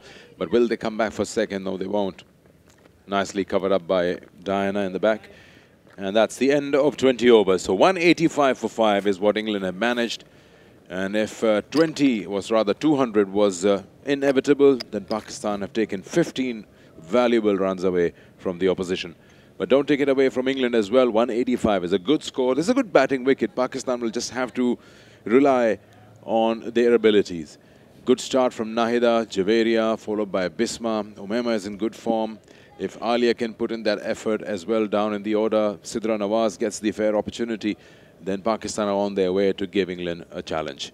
So that is the total. 185 for 5 England in their 20 overs at 9.25 runs an over, with a brilliant 80-odd runs from Amy Jones leading the fight and winning the toss, batting first. England have done this. Well, Amy Jones and Denny White, both of these girls, they have got a good start. 89 and 55 respectively. And Siver came up, couldn't do much better than either. Can't do something here. Wilson scoring 12, almost run a ball. Brunt at the end, she has played a bit of the inning of 10 runs in 9 deliveries. Total 185 with a loss of 5 wickets. Pakistani bowlers, they did well. 9 extras. There you go. Diana wicketless, 30 on the card. Then 2 wickets for Anam and Nidada. Both of the bowlers acquiring 2 wickets each. Arusha taking a wicket to her favour. But economies, that is the problem for Pakistani bowlers. So they have given away 9 extras. That's how England started off the day when they won the toss and decided to bat first with some good knocks from the opener Wyatt and Amy Jones. They had a 120-run partnership between them. And at that time, Pakistan bowlers had no answer whatsoever what to do with this kind of a start. They were playing their shots at will. Whatever opportunity came their way, got the big hits going, also the boundaries, eyeing the gaps, getting the ball to reach the boundary at will, timing it well. Pakistan was just 2 steps behind. In fact, this was a low full toss, and every opportunity that was provided was taken care of. This was Wyatt's 100th T20 game, and she scored a valuable 50. And this was the wicket. She fell at long on. Catch was taken by Javeria. But that didn't stop Amy Jones from playing the way she was. That was the end of Siva. That was wicket number 3. And Jones still carried on to get to her 80-odd runs in just in no time, less than 50 deliveries. But this catch at backward point by Nahida got rid of Amy Jones. That's when the game completely changed, in fact. That was Jones's wicket. When England was looking to easily get to 200, they were struggling with 2 new batters, Brunt, and in the end, they managed to get 185. So probably 15 short of if 200 was very easy. I would still say 185 is a good score, very good score, but keeping in mind that Pakistan was looking at a score at in excess of 200, they have done well. Advantage Pakistan. They've got the whole game in front of them. 20 overs, a target they've managed to pull back. Can they get a good start? Can they challenge the opposition? And can they make this series 1-all? We'll have to wait for that when Pakistan comes back in about 10 minutes.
Welcome back after break, and Pakistan should be looking to eye on a victory here in 186, in 120 deliveries. In fact, they required 186 runs.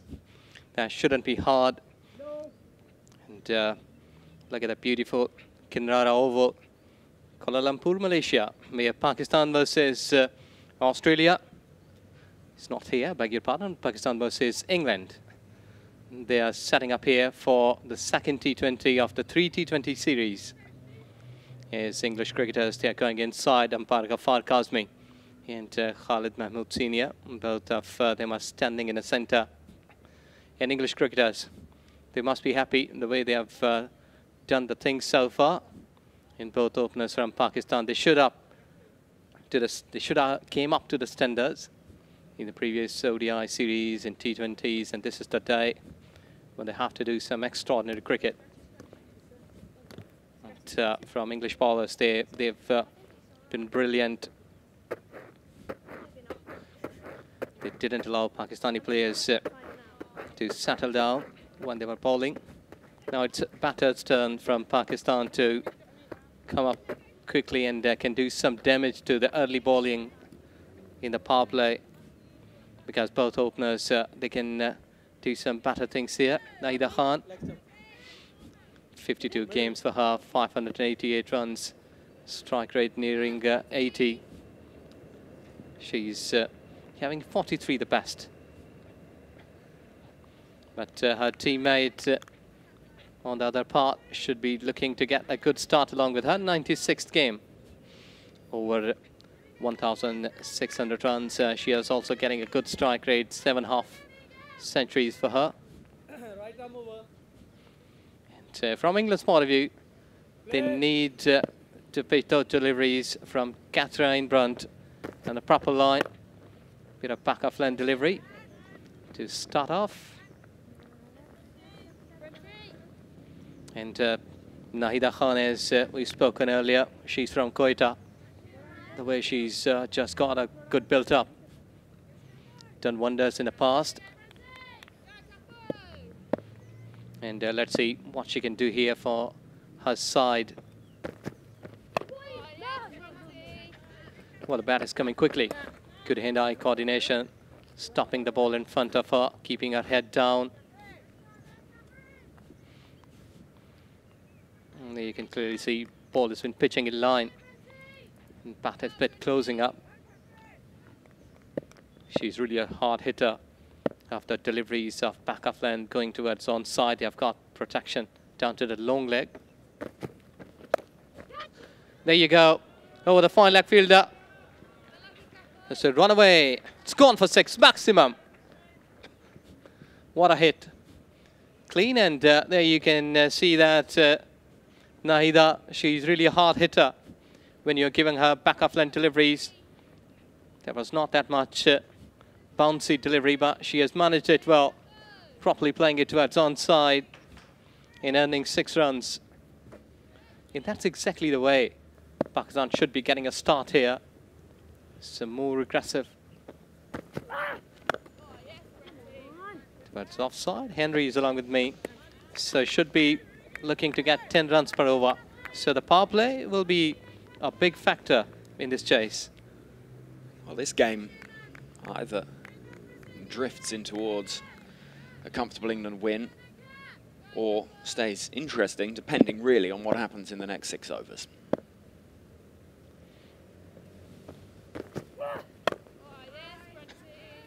Well, Catherine Brunt delivering with bending her back and trying to get some pace. And both openers said they need to show something here, because if we talk about Pakistan cricket team, they hadn't done wonders so far in ODI cricket, other in T20. So they need something here.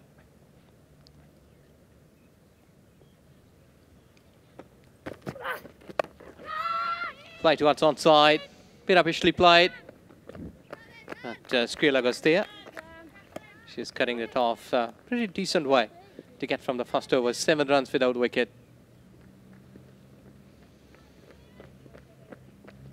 Well, it's a decent enough start, and compare it to that first T20 where both openers had fallen in the first over to the bowling of Freya Davis. Well, that is a marked improvement. And Pakistan will feel they've got a bit of a point to prove as well. They'll feel that there's the opportunity to make a statement here, and in some ways they should feel a sense of freedom, because such is the scale of the target with 186 needed, that really they should play with freedom, and they should choose to play with a bold approach.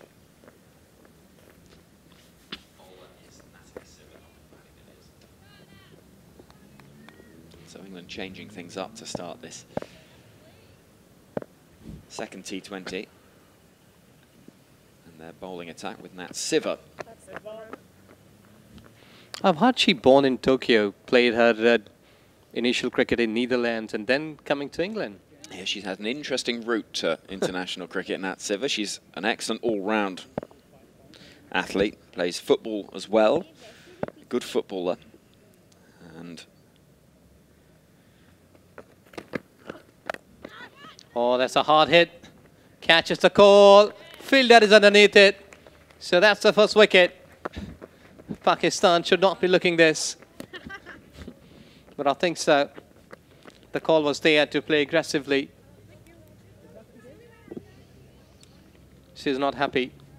The ball is slightly up than her thoughts. She's gone on 7. So Pakistan losing first wicket, exactly her score. dug into the pitch by Siva. Just perhaps slightly moves away off the surface, a little bit of seam movement possibly, and he just gets underneath it, and Brunt does well to move round to mid-wicket to take the catch. It's one of those horrible ones where you know you're probably on your way back long before the catch has been taken. And Pakistan's 7 for 1. But Natalie Siva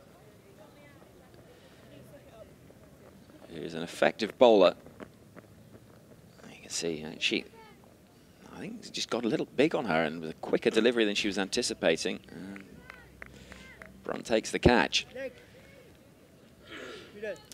But Natalie Siva, born in Tokyo, as you say, spent much of her childhood actually all over the world with parents having jobs that took them across the globe. Yeah. Flying away from the body. And she's the only player from England. She got the hat-trick versus New Zealand in T20 format. Or ODI cricket, I'm sorry. At that time. Well, she has the potential, there's no question, to be really in the sort of territory of Elise Perry as the world's best all-rounder. She's a good bowler. She's not, as yet in her career, been the bowler that England turned to first.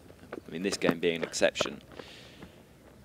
As we see Bismarck get off the mark immediately with a shot that she played so many times in that first T20 in that excellent 62 that she scored. But Siva's batting, we've already seen 100 scored for her in this tour in that ODI, and she has all of the components to be one of the world's very best. There's no doubt about that.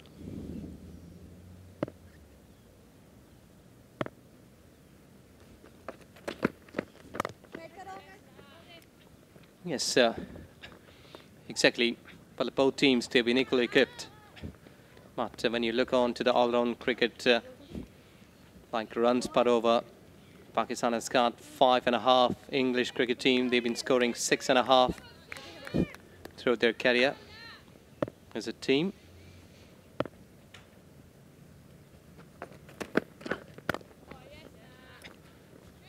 Well, it's a good way to play Siva a bit more with a straight bat, because you've just lost a wicket on a back-off length delivery.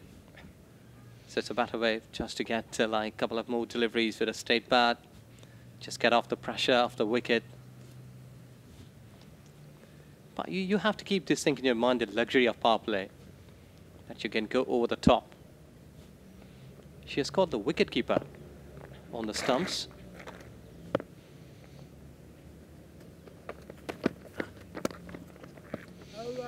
Well, exactly for that reason, you see from that delivery, look, Jones up to the stumps and the batter has no room to come out of the crease and try and use the feet to make a little bit of an angle, because Jones is waiting as the over concludes. 2 gone, 9 for 1. And that is the size of Pakistan's task. 185 for 5 England score, brought about largely because of the efforts at the top of the order of Amy Jones with a career best 89 from 52 in T20s, and Danny Wyatt in her 100th T20 international with 55. And much of that big total should have been more, I think England would accept, but much of that big total was brought about by the fact that this opening partnership did so well in the power play overs. So the question really for Pakistan, they have lost that wicket, but what can Bismar and Javeria do to try and just give a little bit of energy and momentum to the Pakistan run chase? We're going to see Catherine Brunt bowling around the wicket. There's no deep fielders on the offside, so anything wide could be punished. Immediately you see Brunt tailing that ball in towards the leg stump. Wilson covers in the deep on the leg side.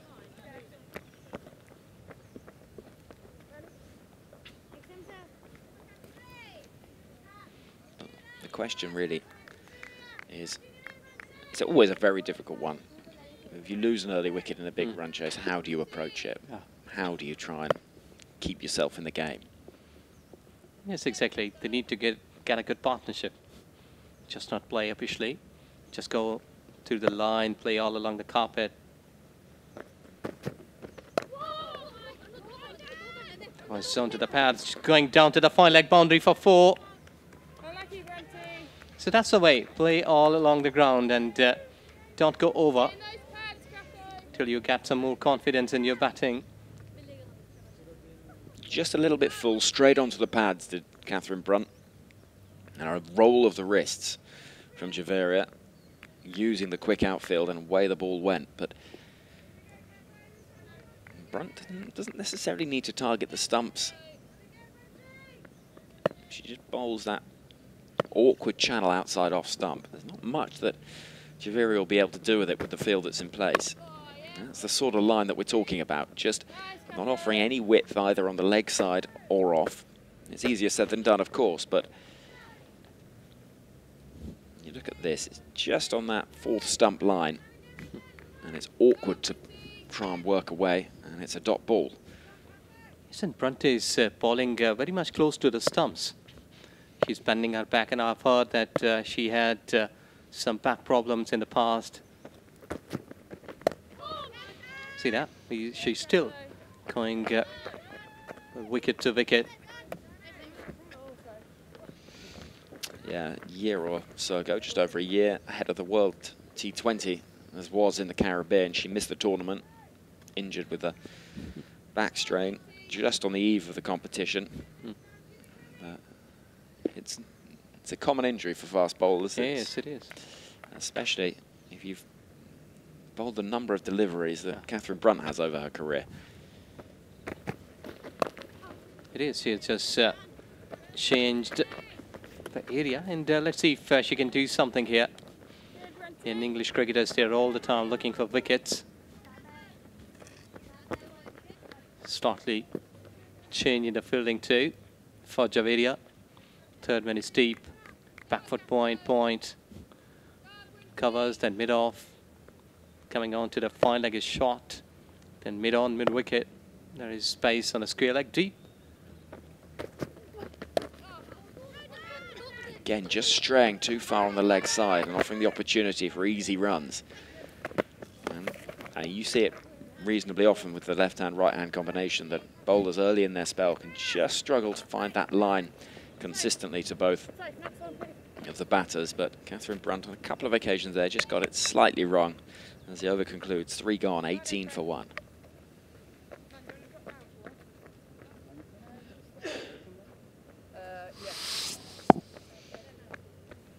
So as a partnership, you can't get much better than this from a Pakistan point of view.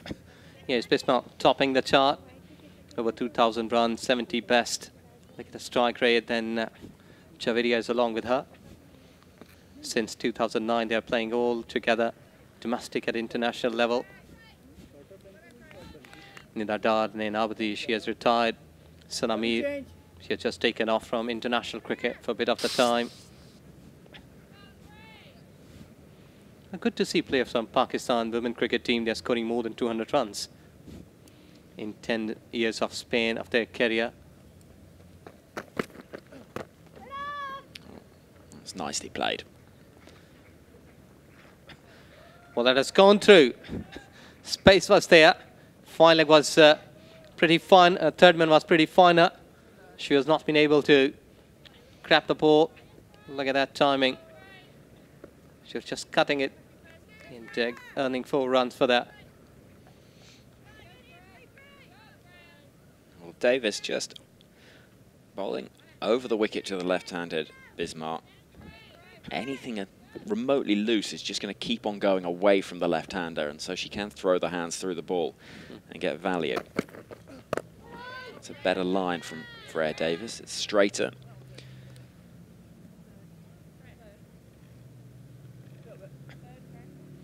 There you go, pitching it at line.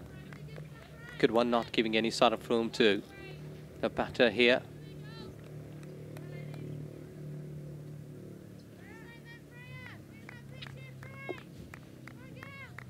She's also having some good big bash career, season here, securing a wicket in every game. Again, right on the money from Freya Davis, and I wonder how Bismarck's feeling and what her approach will be here. It's a difficult situation. I think so. A couple of boundaries after every 5 or maybe the 4 deliveries should be comfortable for them. Because running between the wicket, that has been good enough so far. You have to pick up the spots like go through from the fielders. It might be that you can go over the fielders in this power play.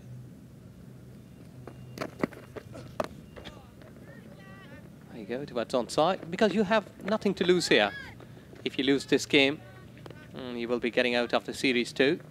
So you have to do anything, any ball cricket. Just go after the bowlers, play some aggressive cricket in the first 6 overs. Then, when you will be having the luxury of some good run rate in the first 6 overs, you can turn around like 4 or 5 runs per over, keep the wickets intact. The run rate stands at the moment at 6.27. And the required rate's just shy of 10 needed per over. That's again on the money from Freya Davis. It's full, it's straight, there's not a huge amount that can be done with it. Well, Freya doing a good job. And if I'm not wrong, she's playing the county from Sussex. Yep, from the southeast of England. Next time, be careful. And a law graduate as well.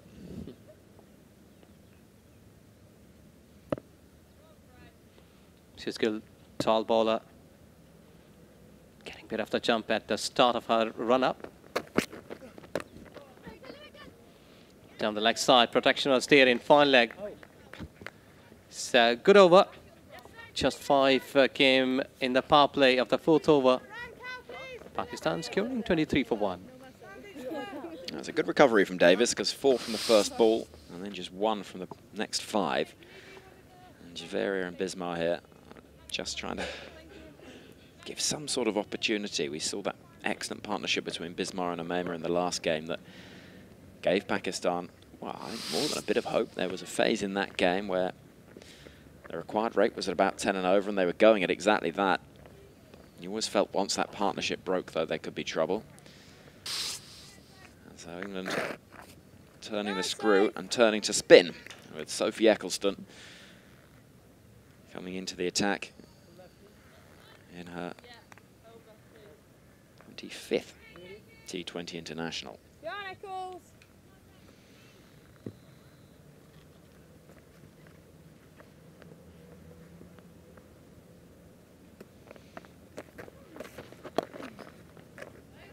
It's just a little bit short from Eccleston first up. Easy runs for Bismarck to get the ball into the leg side.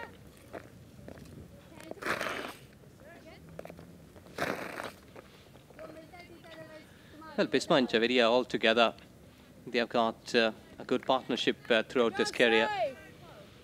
1,222 runs between these two girls. 107, 109, which is the best partnership between these two girls from Pakistan in T20. Oh, nice save.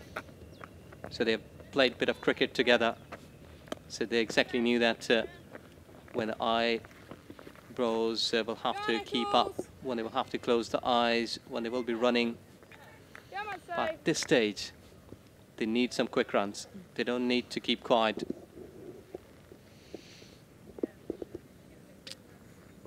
I think that it's fair to say Pakistan are a side that are much better than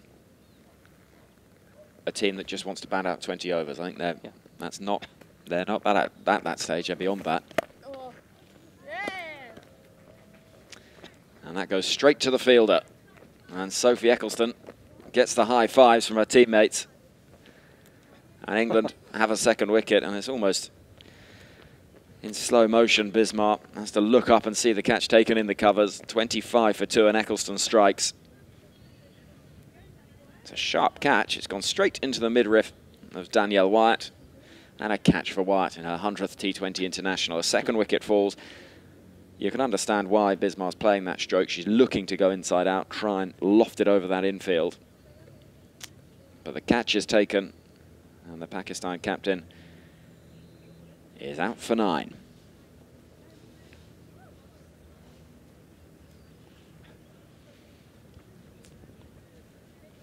Good going, England cricket team. Yes, they have just taken a wicket here. The captain, Bisma Maroof, she was in a good form. But coming down the track, trying to go over. But she was not been able to get more force behind the ball. So it was taken comfortably in the centre, even in the 30 yards, standing at covers. It was hit hard. It was one that had to be held carefully into the midriff of Wyatt. And so Amema comes to the middle, and the concern for Pakistan is that the rock around which the last game's innings was built is back in the pavilion.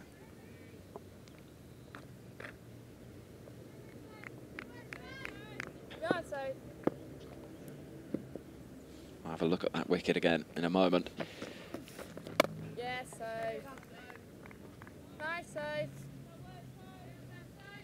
As it's just flighted up, driven, and a yard or two either side. It's 4 runs, but straight to the hands of the fielder. Umayma, she's in a good form, giving a good eye on the ball, and she can really play some good cricket in the middle. But a successful over came to an end. 26 Pakistan, with losing 2 wickets in 5 overs. It's a difficult situation to know how to play it, isn't it? Because you try and work out what's realistically going to give you the best chance of winning the game, first and foremost.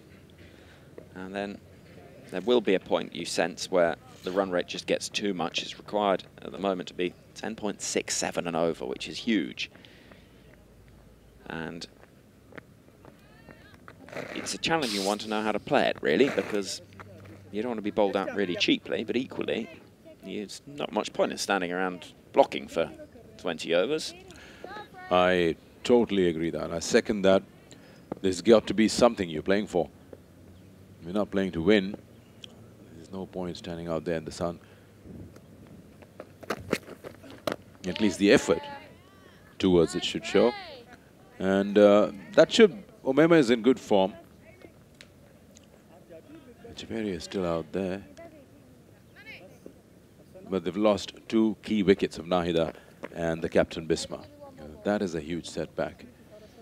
But coming back to how Pakistan bowled, Henry, again 185. I'm going to take you to England. Would that be a concern to them?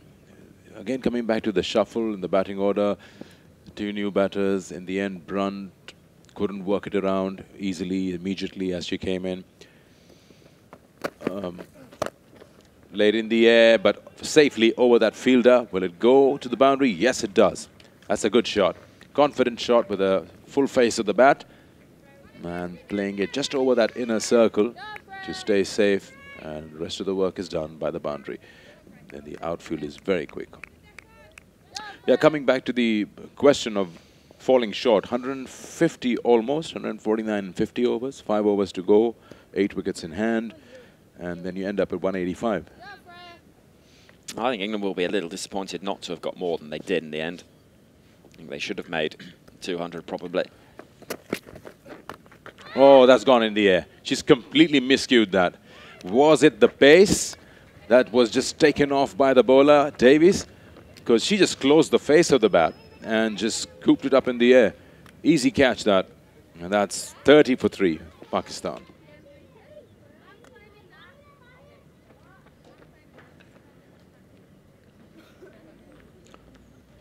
There you go, Umaima just trying to work it onto the onside. How did she close the face of the bat early? The ball hadn't arrived. It just hit the side blade. It just went up in the air. And that's wicket number 3. 30 for 3 in 5.3, Pakistan.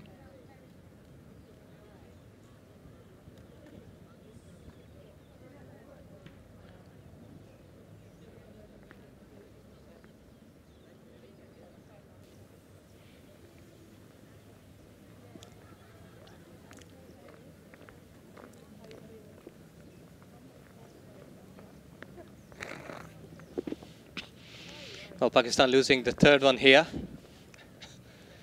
Well, not good pictures. If you're Pakistani fans, don't look onto this one because this is the wicket number 3.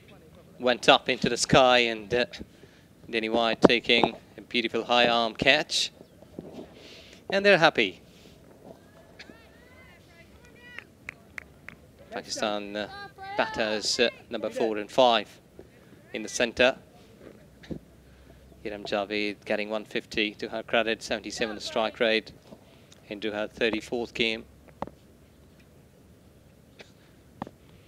Let's see if you can keep ourselves in the centre, because what is more important here, from Pakistan's point of view, to be in the centre and respect from this 22 yards, because Pakistan is not looking in a good shape.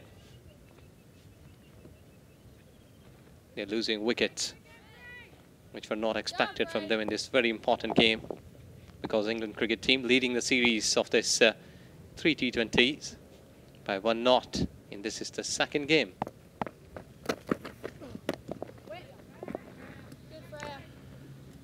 Hiram joins Javeria. As Pakistan are struggling at the moment, losing the top 3 inside the power play.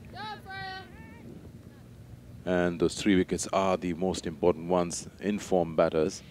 Nahida, Bisma, Umaima. This takes you completely on the back foot as a batting side.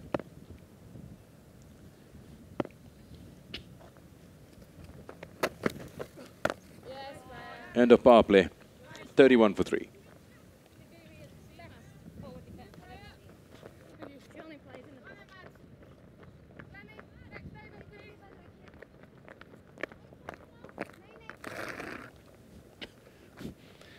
Well, England cricket team scored 54 runs in the power play.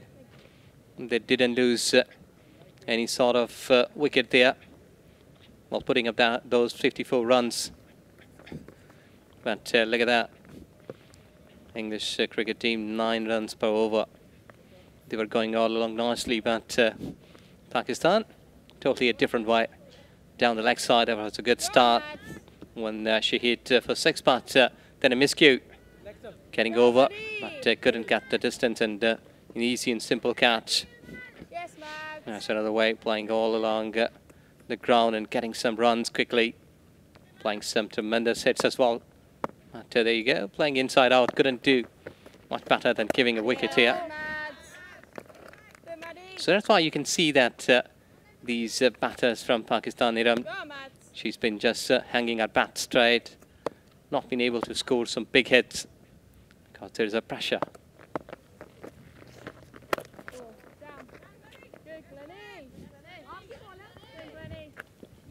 Good fielding there, back to point, diving to the left. What the game plan would be now for Pakistan at the moment: survival. Bat up to 15 overs. And then you see where you are in terms of scoreboard. Maybe lose a wicket somewhere. Javeria will have to take charge in terms of being the senior member, having the experience, lead the way, and others bat with and around her.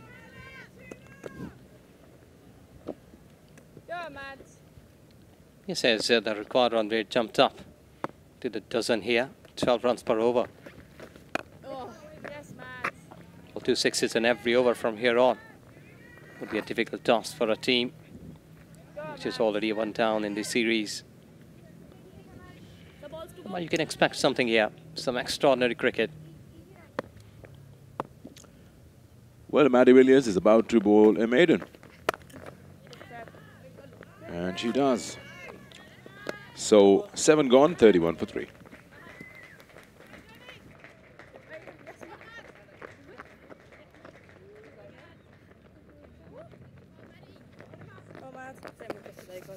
Yeah.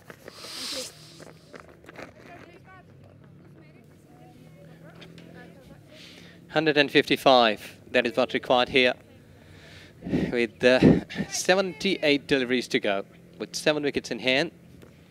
That's what Pakistan has got the equation here. A tough job at office for the day, but let's see if they can do it over here. So Jones scoring 89 runs, giving a bit of the platform to the English cricket team where they can really enjoy the luxury of bowling here in a comfortable way. Oh, almost an opportunity there. Sarah Glenn almost got a wicket of the very first ball of a spell. With a stop bat shot from Javeria. Had no control of it. She stalled Sarah, but still couldn't get fingers to it.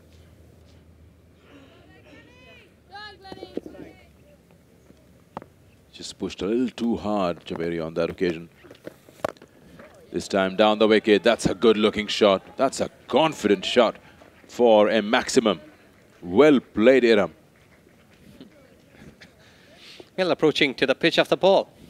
Look at that. Taking it over.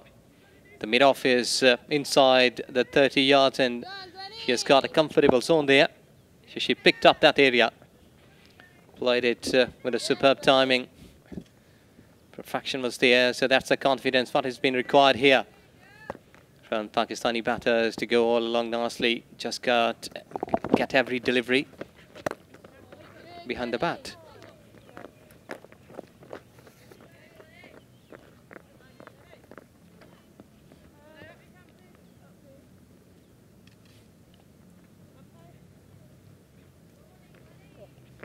Well, that's on to the offside, those fielders.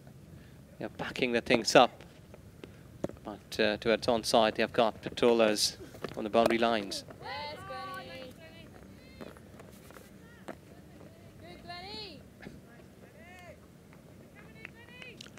Concentration is what's important here for Javeria. She wants to stay out there.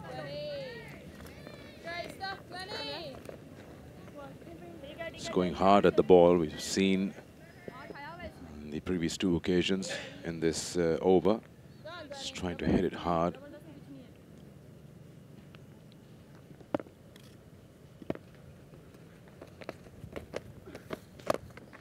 That's upish in the air. Javeria should be walking back. Yeah, as I said, that she's been trying a little too hard in this over. Trying to hit the ball hard. This time didn't quite get under it. And she's handed it over to long off. 4 down now. And Sarah once again strikes in the first over. She's getting a good habit of that. It's a good catch from Catherine Brunt, who may just feel she had a little more work to do at the end than she would have wanted. She just had to lean forward to hang on, but she's a safe pair of hands in the deep. There's not many fielders in the world game you'd want more than Catherine Brunt to be waiting in the deep when a chance comes her way. Glenn with the final ball of the 8th over. Timing isn't perfect. And Brunt just shuffling around at the end, but safe enough. A little look round to see where that boundary was, but she was well inside. And Pakistan, who require now over 12 runs and over, find themselves at 39 for 4, with only one player having made it into double figures, and that was Javeria.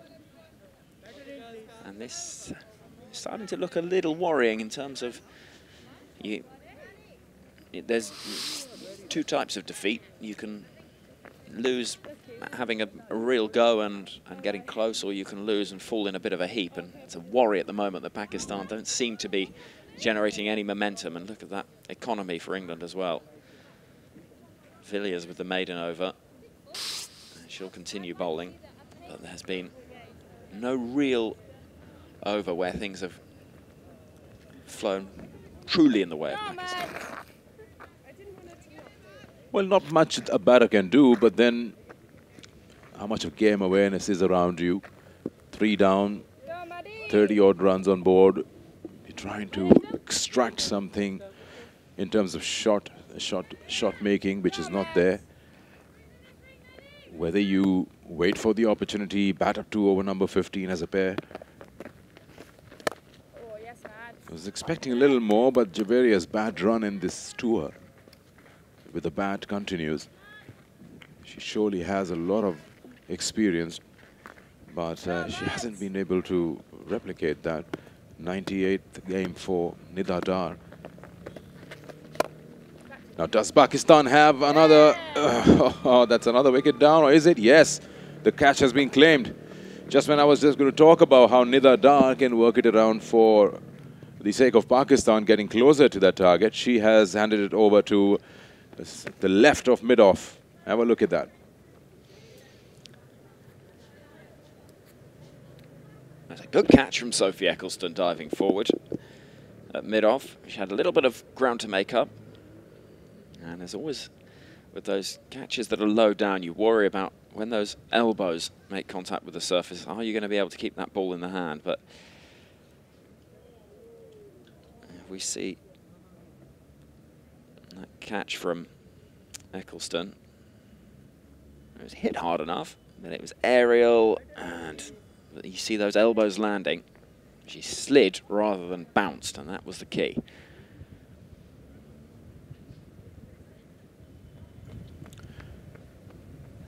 It's a lot to do with the power as well. I mean, had this been Jones, this would have cleared the inner field easily. It's just a lot of bottom hand work that has to be focused on. Probably one just feels, I'm not an expert on that. But Javeria's wicket, she played it up a short towards long off, and as you said, felt much short. Maybe at the 75 mark, she was caught by Brunt. And if the Pakistan batters need or want to go for those big hits, then I guess a lot of work has to be done in the bottom hand, because not much pace is being offered by Maddie Villiers or Sarah. So what do you do in situations like these when you need almost 13 runs and over? You need someone like Nahida, who has that ability. She's got strong forearms. She clears the inner field easily, clears the ground as well. In the air, that's a good shot. Eyeing that mid-off is inside the circle. One bounce, and that's a boundary. So yeah, that's the word, the calculated risk factor. That has to be implemented over here. Pakistan cannot just stick around there, not to lose wickets and not moving anywhere in terms of score. Get out there, express yourself. When you're 43 for 5, no one's going to blame you. But the key is not to throw your wicket.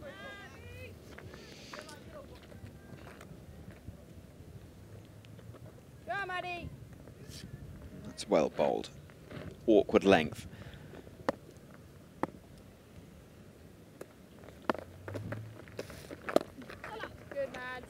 Wristy shot, calls for 2, but won't happen. Could pick up and throw in the deep. It's the end of the over. 9 gone, 44 for 5, Pakistan. The required rate now stands at 12.91. You look how things have fallen away. 3 wickets for the loss of 9 runs, and 44 for 5 does not make pretty reading on that scoreboard. And you see that target on the right-hand side, 186, and the DL par score, which isn't always exact, but it gives you a good guide as to where a match might be heading. Look at that, changes in front of us, and it's over 100. And Pakistan haven't yet reached their 50. Yep, that's because the wickets column says 5, so that par score would just keep going up. That should be a wide.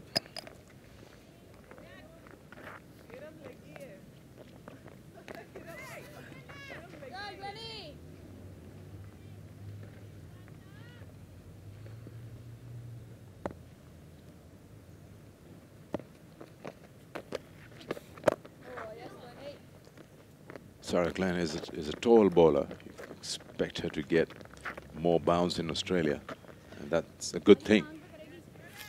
It's not easy to face a leg spinner who's tall and you get that extra bounce.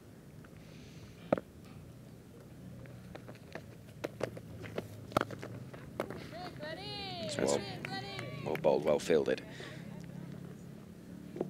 As you say, the height is crucial, and England have 2 of the taller spinners in the world game. You can see the height actually works on not just bounce, but also in terms of reach when fielding off your own bowling. But what England have in Sarah Glenn and Sophie Eccleston as well are 2 tall bowlers that do get a little bit of extra bounce. What can Alia Riaz do? Played well in the first ODI. That should go to the boundary. Though it could have been a wide, but why not? If you've committed to that shot, she gets that bottom part of the bat, and that's a 4. 50 up for Pakistan with that boundary. Down to fine leg, 50 for 5. That's well played. It was a loose delivery, but she's put it away nicely.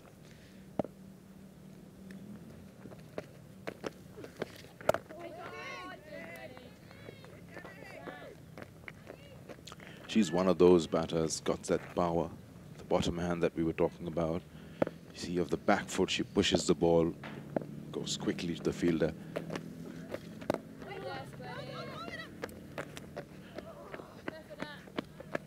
She'll keep strike as well. 51 for 5 after 10.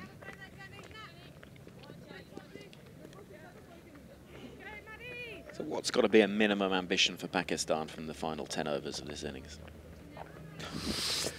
Well, 135. That should be minimum. Well, I don't know. I'm not a big fan of, okay, let's play all the overs. I mean, for what? You can't just offer a dead bat for nothing. But I'd like to see these girls, especially Alia, the ones who are batting in the lower middle order, to get themselves runs. That will work for them in the 3rd game and for the matches to come. Because this is a fairly good opportunity, 10 overs available to you. You can prove a point to yourself. And of course, to the cause that's required. Even if you don't win, say if Alia gets a 50 here, it will do a huge confidence boost to her, and maybe that'll help in the 3rd game. Having said that, you might be thinking that I've lost complete hope in the 135, but got to let common sense prevail somewhere. But yeah, as they say, it's not over till it's over. What would you expect out of your team if you're the batting side? It's a really difficult one. I think there's a very fine balance to strike, isn't there, between positive intent and recklessness. And what Pakistan can't afford is to be completely reckless, swing wildly and get out, bowled out for 70. Is that what's worse, being bowled out for 70 or batting through the 20 overs and making 95? I don't know. Both are in the lost cause. But I would still go for the second one. Having said that, you very rightly put it in this fashion that recklessness, it shouldn't look like a casual effort in terms of chase. Shouldn't be just playing it, trying to play a big shot for nothing. Got to play to the merit as well. 11 gone, 52 for 5. Well, for a moment, Amy Jones thought that could be the chance for stumping, but that back foot's down in time, and there's no question of that being a 6th Pakistan wicket to fall. Maddie Villiers just quietly bowled 3 overs, 1 for 6 in her first game of the tour. But you look at that, even the first innings we saw Manhattan, I don't know what city that represents, but it's not quite such an elevated one, because that's a city in the making. Yes, construction underway. Yeah, possibly. What do you take back home, Henry, when you look at the England squad through the ODI and the T20s? Of course, they've won it, the ODIs, T20s, they're looking to win the series as well. Anything that you feel England would like to fine-tune, polish before they get into that big tournament? I think one of the possible, I don't know if areas of concern, but things to think about would be the bowling of the opening pair, Shrubsole and Brunt, which, obviously no Anya Shrubsole in this game, but England have for so long relied on them for early wickets. And it's just working out ahead of a major tournament whether England still can turn to those two as the dominant forces in terms of who is going to be most effective. And we saw in this game that Nat Siver took one of the first overs, and whether England look at that approach or Freya Davis. I think that's the question, perhaps, is more around the bowling than the batting, possibly, because we've seen a lot of runs scored from a variety of different sources for England in this series. 3 centuries from 3 different players. Jones with 89 today, White with another 50. Heather Knight contributed with half-century. And Fran Wilson also. So there's less of a concern, perhaps, about the batting. It's more those senior figures with the ball, particularly with the retirements that have taken place in the last few months. Laura Marsh, Jenny Khan.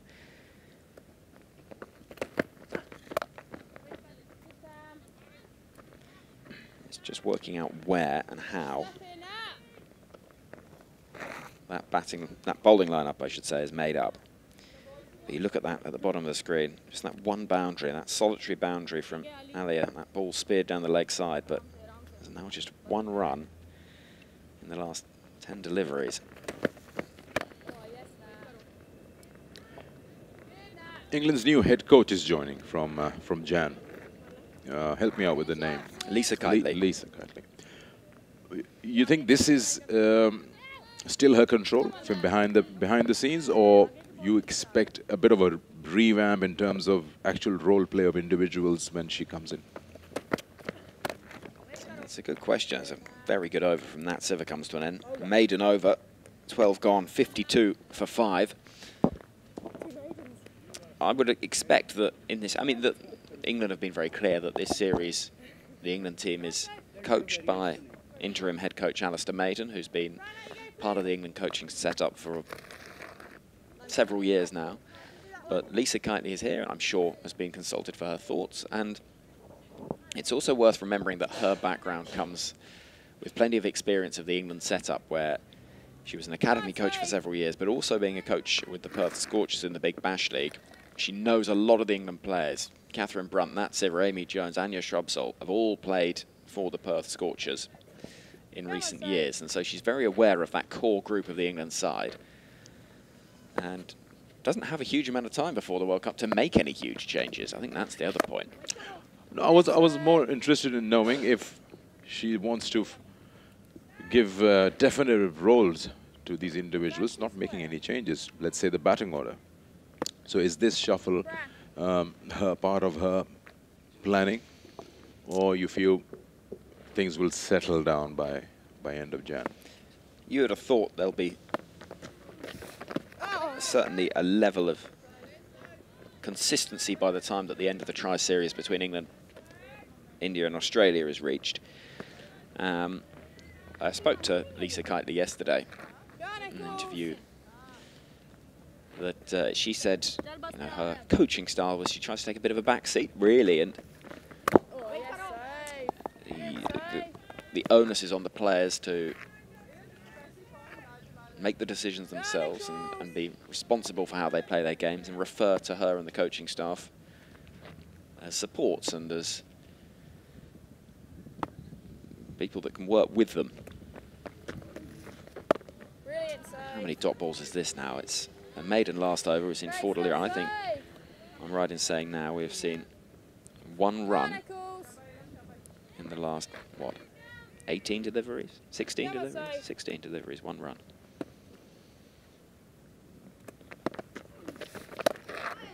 Yeah, last 5 overs, Pakistan have made 13, and they've lost 2 wickets.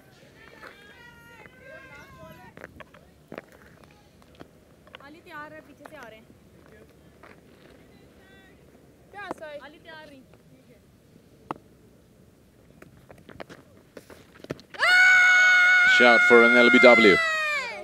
It's been put down by the umpire. End of the over.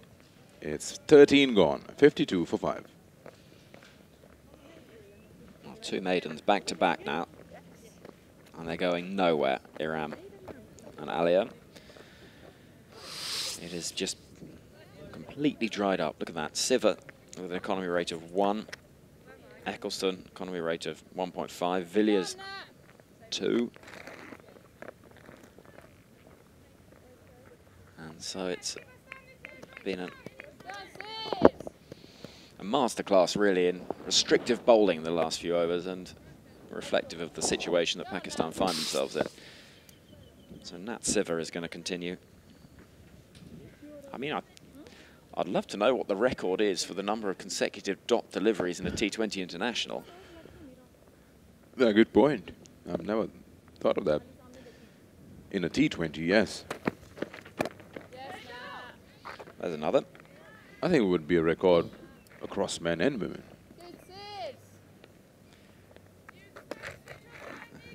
The required run rate now moving to above 19.5.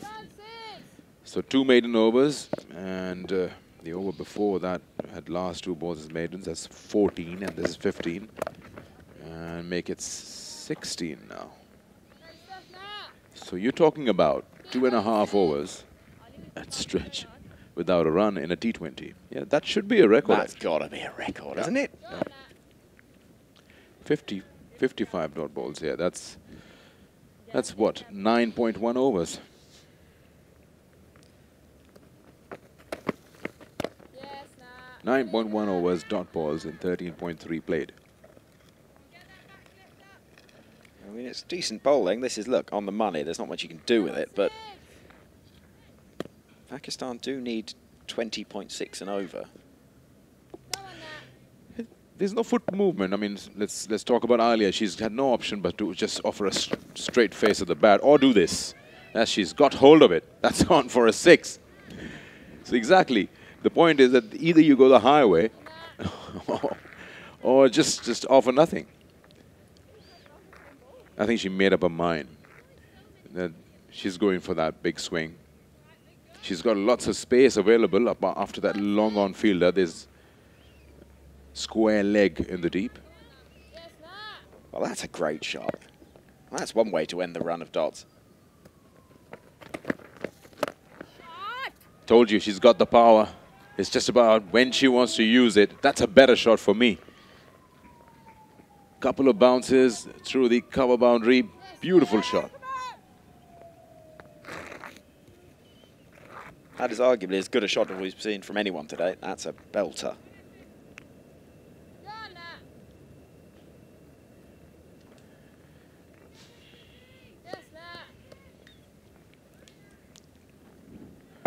What's next? Well, in terms of the bowler, what would she bowl? What do you think? Last ball? Full and straight. Full and straight. Whoa, that probably slipped. She's probably trying to bowl it from the back of her hand.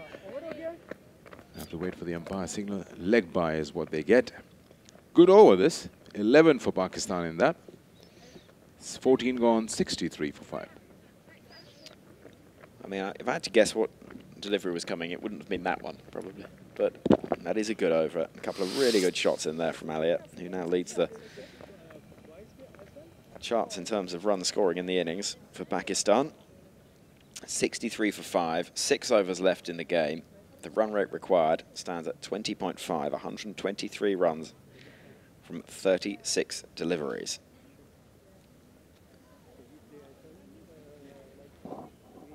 And you sense that perhaps Ali has now decided that actually she might as well play some shots here. Yeah, why not? That's what I was mentioning, that this is a good opportunity. She's been there with Pakistan having 10 overs available to them. Now it's just 6, but why not get to a 50? She can bat. That is a good shout. That should be out. It is out, and Sara gets another wicket. So that's the end of Alia. Goes for 16 of 22. Straight delivery is just that fact that we're talking about, either you having a full swing or just offering nothing. She's trying to work it, closing the face of the bat, and just wrapped on the pad halfway up, and it's out any day. Yeah, it was not the toughest decision for the umpire, but Ali Riaz with a decent effort, 16 from 22. Well, Pakistan 63 for 6. And England on the brink of sealing a series win at the earliest opportunity. And that too by a huge margin. This Pakistan still require 123. The first game was won by 27, but T20s, even 35 is a big margin.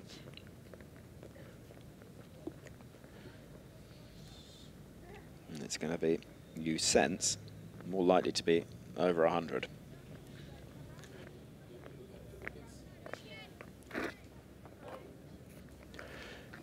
Interested to see Sidra Nawaz, how she bats here. She's been very impressive. At least to me, I feel that she, despite of the fact Pakistan's situation in any game, batting first or chasing, she likes to pick her game up, drag her partner along into it as well. Busy cricketer. Played well in the first T20.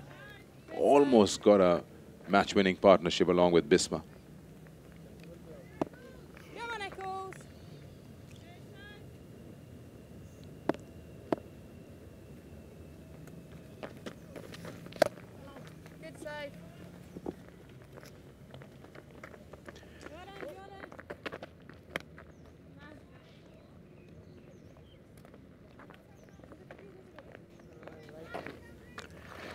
Have a look at those analysis. Just on the right, bottom right of your screen, Eccleston, 2.3 overs, 2 for 4.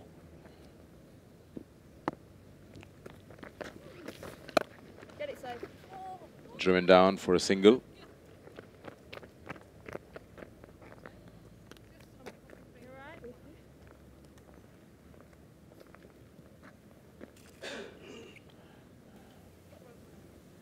You say she's sorry.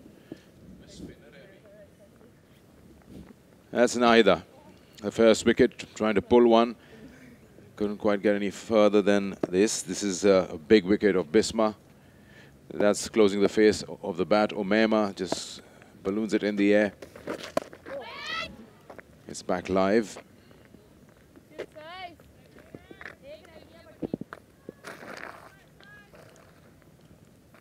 Go on, Eccles.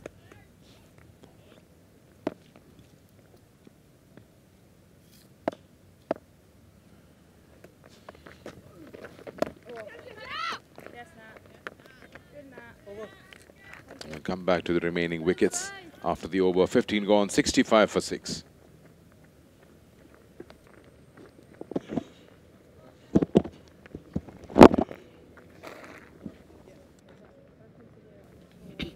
These are the wickets that Pakistan cricket team in pursuit lost that.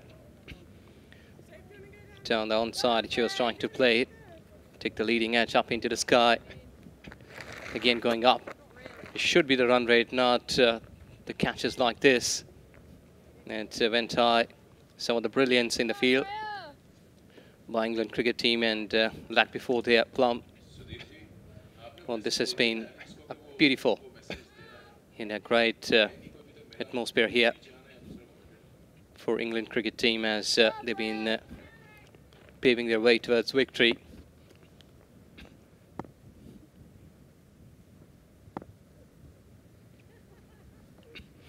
Yes, they can smile because they can sense victory here in this match as well as in this series of 3 match T20 games.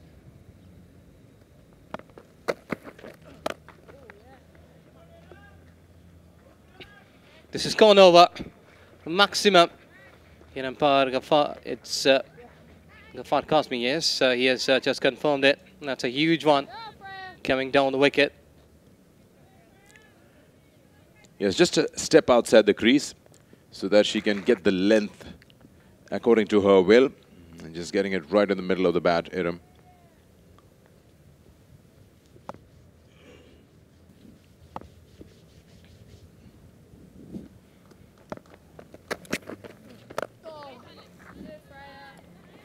So it's a really easy time for English players because you have done all the hard work. You have put your effort in the batting, then the bowlers, they have done a wonderful job. So after this, Pakistan will have to see lots of things in batting, bowling. The way they have batted through here. A couple of good, and plus from the captain Bisma Maroof in ODI cricket as well as in T20s. But they need to get some more improvement, though that they have improved the women cricket over the years.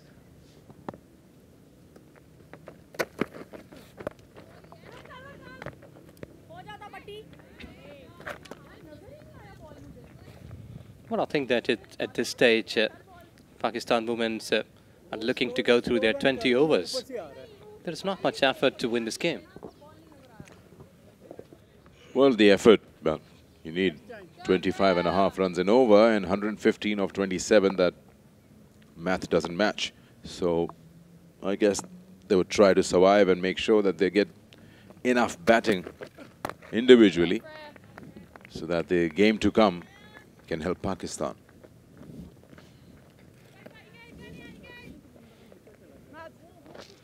You've got to give credit to the England bowlers because it's not that by choice they're not trying to chase it. They're not being allowed to. It's some very accurate bowling, good length, and they're getting wickets at regular intervals. A bit of a game plan in terms of chasing is missing from Pakistan. That they will be working on, I'm sure, at the end of the series. That's played high in the air. That's in the safe zone between mid-on and mid-off. For a sakes. I thought it wouldn't carry all the way. It did. But it's a very straight shot, a very straight hit, and the best result for her. Yes, beauty. Straight. And when she played that shot, it looks like Abdul Razak was just trying to play a straight over the bowler's head. Bit of glamour there.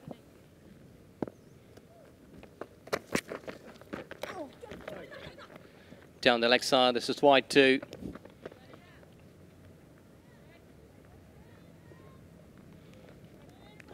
That ball just died on the wicketkeeper and the batter. Just didn't get up at all. Well done by Amy Jones to get a finger onto it.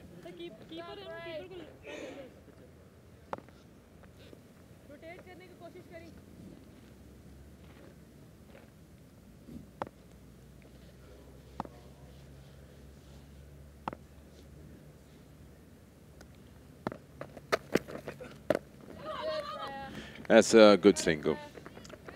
Soft hands, good call. 16 gone, 81 for 6.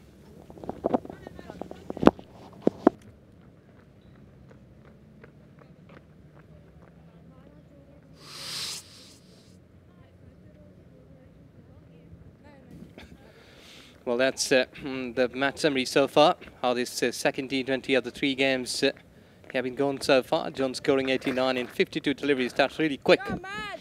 And then White, she is just scoring 55, 36 deliveries. And those are the colors of T20. Because when you're playing aggressively on the lesser delivery, scoring more runs, that's where you mean it. Because many of the times,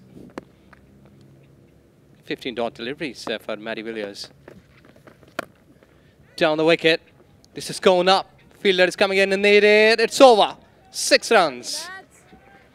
Well, that has been hardly and firmly hit. It went up into the sky. The sun was in the eyes of the fielder. But that had landed at the safe zone. Gone for 6. Well, these are the strokes needed much earlier. There you go again. She was trying to go towards offside. Dropped it. Goodness me, at this stage, at this level, when they are in the comfort zone, they have just dropped a lolly. Well, that's not good enough from England's point of view. They'll expect much better than that, because that's a very simple chance. And it just seems that there was a confusion between Fran Wilson and Sarah Glenn. But they will have expected much better than that, because that was a more than presentable opportunity. Yeah, she was trying to get some quick runs. Play some of the cheeky strokes, but couldn't do so. This has gone straight into the hands. That's the wicket. Eccleston staying onto the long off, taking a wonderful catch. Shields running in. Well, trying to get something over the top. Couldn't hit it properly. So the force was lacking, and the time too. So Sidra Nawaz played, run a ball. It's 88 for 7. Well, we're in the sort of territory now where you'd expect Pakistan to try and hit every ball out of the park, and so the fact that we've seen a 6 in this over, a chance put down, and then also a catch taken in the deep, well, you might expect that, but 88 for 7, the score now. And so we see that wicket again.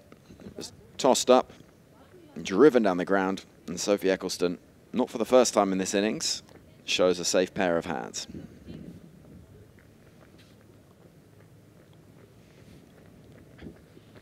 Diana Baig comes into the centre. But it's really a tough time for her. It's Iram Javed on strike.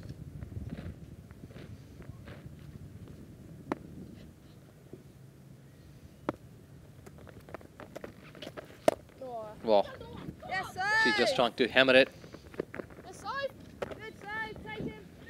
But getting a couple here. Well, there's all the time in the previous game when Bisma was staying there. Her teammates, they were not giving a good hand. So this is the way. But Iram Javed is here. She's middling the ball well, but there is no one who can really go all along with her. Take it, another one. No, it's gone over. 6 runs over the long off-fielder. Really a bold stroke. She knew that long off is there at the end of the boundary. She's gone over, selected that area. Good hit. That's an excellent stroke. She's played really well. 38 from 33.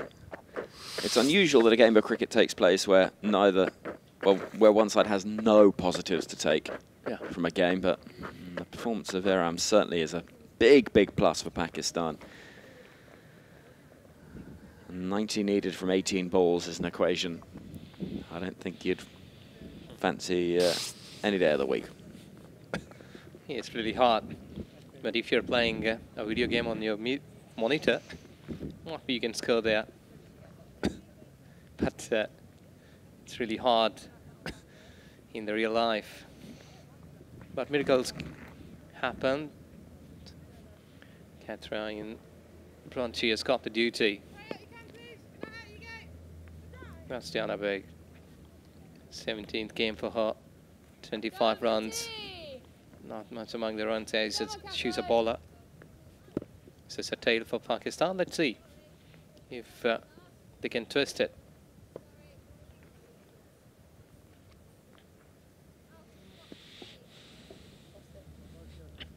I think there is some insect that she's been looking at. Or maybe she's trying to get the mark there.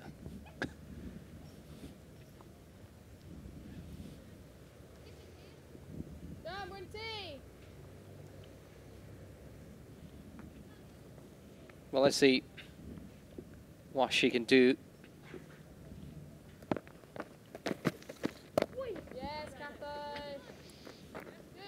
It's a quick delivery first up.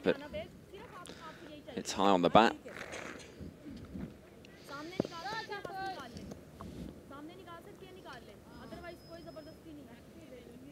This is going to be a comprehensive victory for England, not just in this game, but also in the series. Oh, that's close. Yes, given. Umpire. He has given his verdict. And that was pretty okay. That slower ball from Catherine Brunt has completely, look at that, out the back of the hand, and has completely done for the batter. It's a brilliant delivery. She deceived well there. Really well. It's a good example of how to bowl the slower ball, because the speed of arm was no different. Pakistan losing their 8th wicket in 96, 17.2 overs.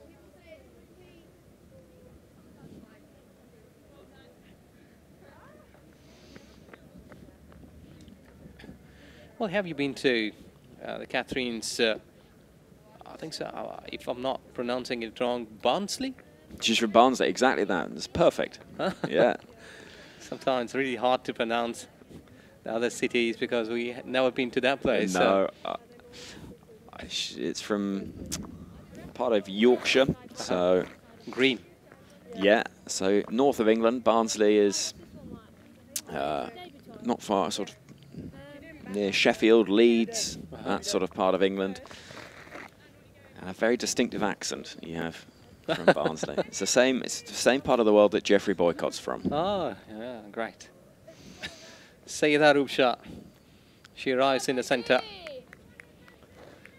And she has a tough ask to do there, cope with the sort of conditions where she has never been before. Oh, that was really close to it. Off stump. And one time it was looking at Martby. She has just lost her off stump. But Pakistan should go over 100 runs. They shouldn't lose a couple of more wickets under 3 figures because continuously they're losing wickets. And that's the previous one to go. The leg before. Hitting in front on the knee, and that's Plum. Ghaffar Kazmi. What a guy he is. Perfect. Close 1-2. I think drifting down the leg side. Same trick though, isn't it? Out the back of the hand, and well, clipping leg stump, I think so at this stage. Might be that fair enough. From the naked eye, we're just giving a hint that the ball may go down the leg side.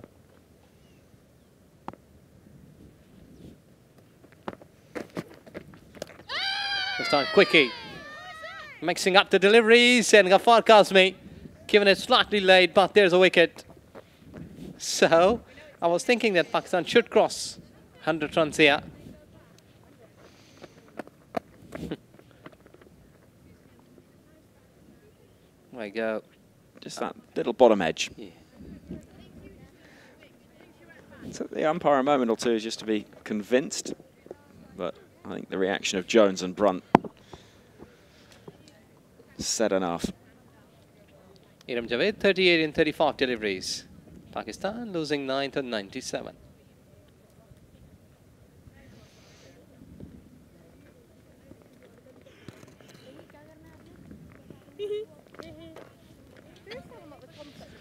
Well, happy time for England cricket team. They are about to win another T20 series.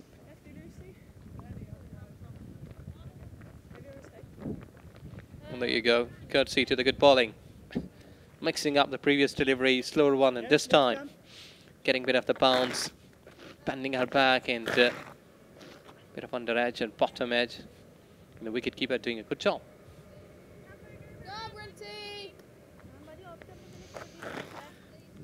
Hear the cry of Amy Jones behind the stumps as number 11 strides to the middle. Anam Amin.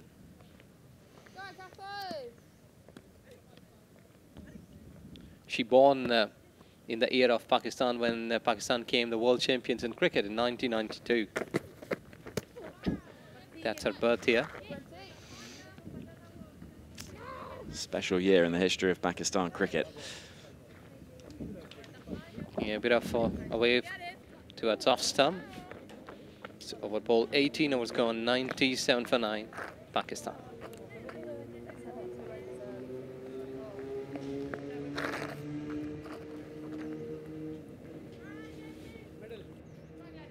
Go on, Glennie!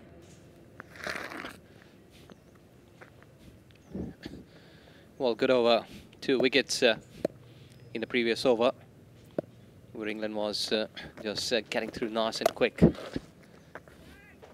They're way towards offside, and these are only the proceedings, the normal proceedings now from Pakistan, that how they will be going through from here. Here's Aruba Shah, and Anam. Both of the girls are down there in the center.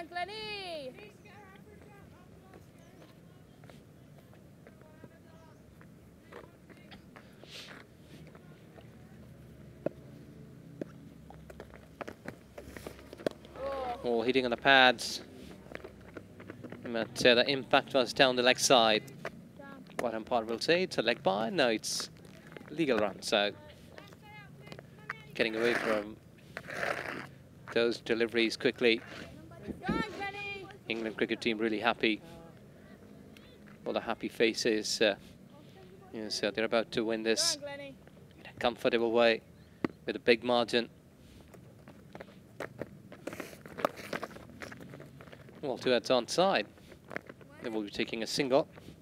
Also for England cricket team since 2004 to 2019, they have played 131 games before this, winning 93, losing 35. 2 times they were tie games.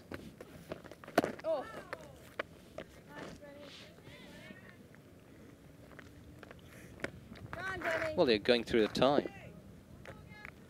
9 is the main figure, 99 for 9.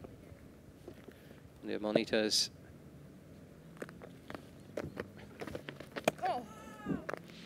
Well, getting away from the line of the ball. It's good enough, 19 gone. Pakistan 99 for 9.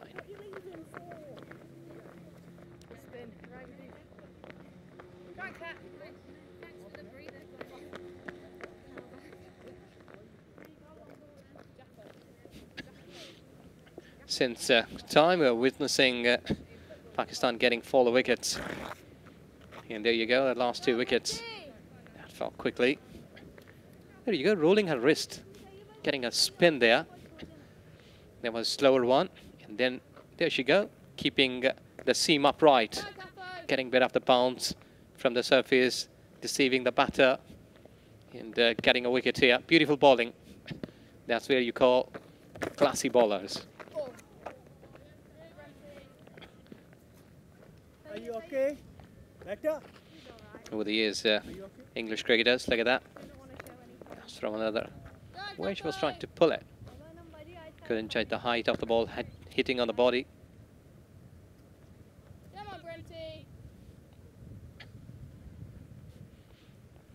Catherine Brunt. She's been trying to wrap up the things quickly. She has got 5 more deliveries to go. Away towards offside. They're taking a single, so 100 up at least. For Pakistan comes into the 3 figures.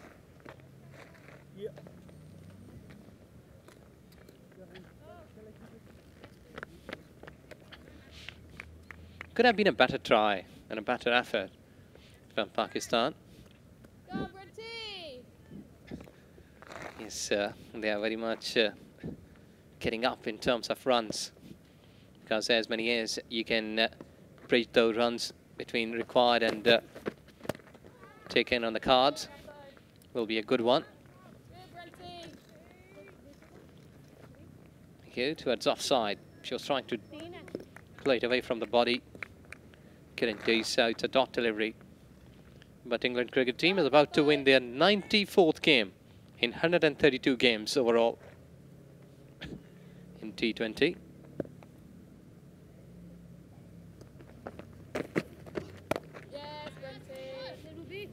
Well, that's a better way to play a test cricket. Just get your bat straight. Sayyida Aroob Shah. She's from Karachi. Well, giving the impact that she can stay there as a night watchman somewhere up into the future if you can play a test match cricket.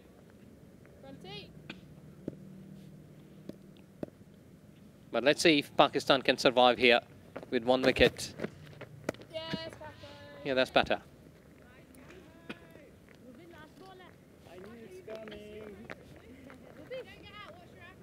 Slotty away. Here she's rolling her finger there.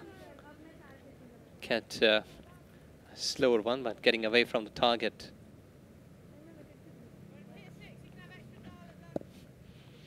Catherine Brunt, just 1 run. There you go. You can clearly see that she's rolling her fingers there. And then a bit of the pace. There you go. They have taken a single. Could have been a chance. That survived. And there you go. England cricket team winning this cricket match with a margin of 84 in the last ball. Just took a bit of the time in collecting and releasing the ball there.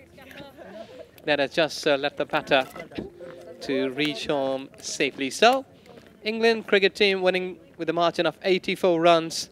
Not only this T20, but as well as the series by 2-0. That was really a great effort from England batters first, then their bowlers. They have done a wonderful job, either with a stick, either with a ball, with a fielding too. And importantly, weather has supported us well here, because normally in the second part of the day the rain normally comes, but Pakistan should be looking on the positives and negatives, what they have taken through this series of ODI and T20. And England must be happy by getting their 94th win in T20 cricket since they started way back in 2004. They have done a great job against Pakistan. And Pakistan winning only a single game against England cricket team in their 11 on the tally. Also a good time to get handshakes all together. And Pakistan cricketers, they should have learned lots of lessons on how to stay in the centre, how you can earn respect from the 22 yards. Because here at Kinrara Oval, Kuala Lumpur, Malaysia, Pakistan cricket team has shown a bit of beautiful times as well. So that's the way Pakistan started. Not good. Nahida, Javeria, Bisma, Umaima, they couldn't do much better. But Iram was there, showed a bit of the resistance in 38 runs, 35 deliveries, and again, Nahida couldn't do better. Alia stood there at 16 runs and 22 deliveries, and Sidra Nawaz came up with 7 runs. Diana Beg couldn't do much better. Then Aroob and Anam, they just survived there for 14 deliveries. You know, they couldn't do better at only 3 and 2 runs. So Pakistan scoring 101 runs with a loss of 9 wickets in their 20 overs.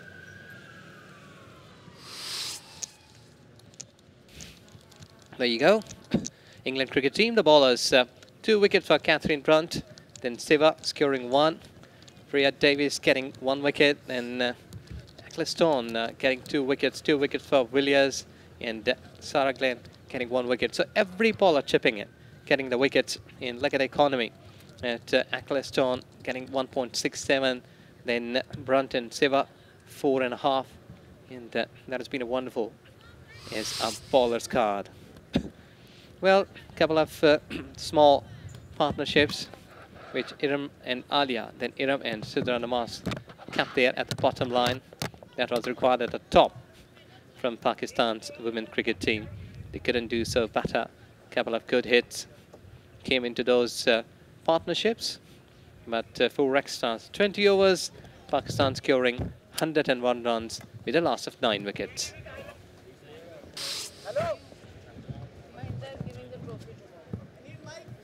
That's the way how Pakistan has scored here, 101 runs. Well, they started well, but couldn't do much better. They kept losing wickets, a couple of good hits, trying to play inside out, couldn't go. Just losing the wicket. There was a time when the ball was going over, seeding through nicely, took the leading edge, trying to clear towards onside, but couldn't do so much better. Then this one, looking on the monitors, losing the wicket, but a couple of good hits, clean hits, I must say, over the fence for 6. But there you go, 8 overs, 8 overs, and England utilised 6 bowlers. That is the way how they've been brilliant in the centre. Captain kept changing the bowlers, and the bowlers replied well. The spinners, the pacers, mixing up the deliveries, and didn't allow Pakistani batters to play freely. That was the time when pressure was building on Pakistan, and they were trying to build some good partnerships, but couldn't do so, hanging the bat in the centre. Full toss deliveries and bouncy deliveries, they couldn't do much better. So England, they have got the batting lineup as well as the bowlers to deliver here. There you go, how the things have gone so far in this second T20. England 185 with losing 5 wickets and scoring 89. That's Jones and Denny White scoring 55 quicker. 2 wickets each for Anam and Nida. Then Arup Shah coming with 1 wicket, but Pakistan getting not a good reply. 38 for Iram Javed, then 16 and 10 for Alia and Javedia. England winning it with a margin of 84 runs. Ecclestone, Brunt and Williams getting 2 wickets each.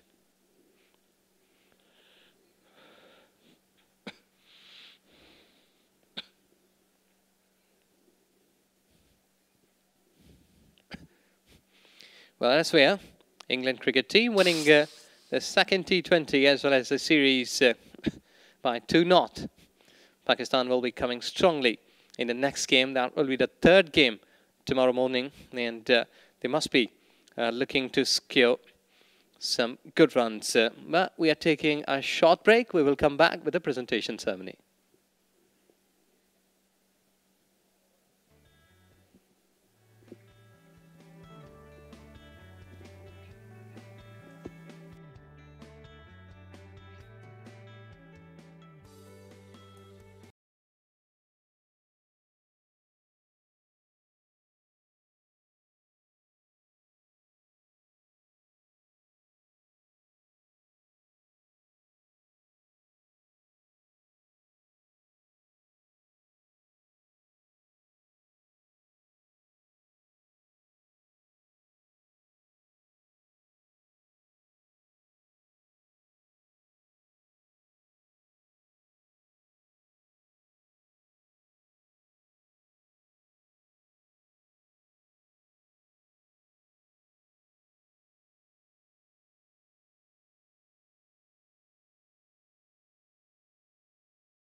Welcome back after the break, and we are all set with the presentation ceremony. Let's go downstairs to Sikandar. All right, welcome to the post-match presentation of the second T20 International right here from the Kinrara Oval here in Kuala Lumpur.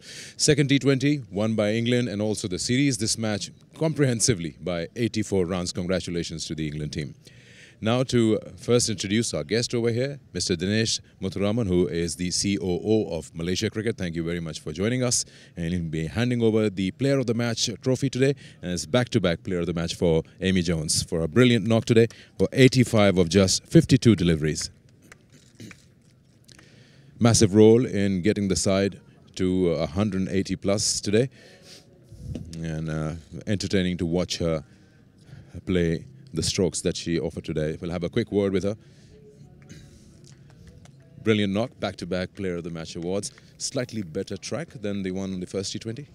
Yeah, it felt a bit quicker. I think also we had a lot of learnings from the first game in terms of just, taking your time and being able to catch up. Obviously, the outfield's so quick, and yeah, as you said, the wicket was good. So pleased with how we went today.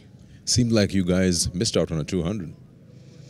Yeah, I was in the ice bath at the end, but I know the girls would have been running quickly between the wickets. So I think obviously as a team we want to be striving for 200 and keep pushing ourselves every game. So we'll see what we can do next game. Still got one more game to go, so good luck for that individually and of course as a team. Thank you. That's Amy Jones, Player of the Game. Again, back-to-back Player of the Match awards for her and today for her brilliant knock of 85 with just 52 deliveries. Now I'm going to call upon the England captain, Heather Knight, to come forward and please have a word with us.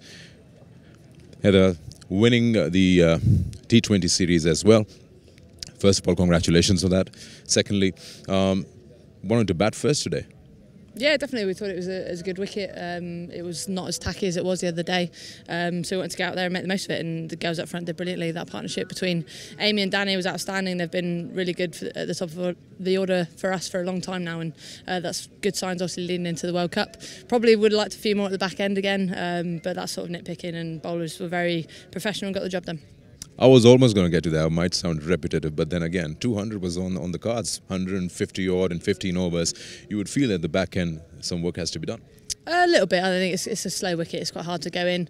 You saw Amy and Danny gave themselves time to get in and were able to score freely because they're used to the pace of the pitch. We probably struggled to find the boundary a little bit, potentially trying to overhit a little bit, but not too worried at all. We've had some really good back ends previously, and obviously in Australia going into T20 World Cup, it's going to be very different conditions.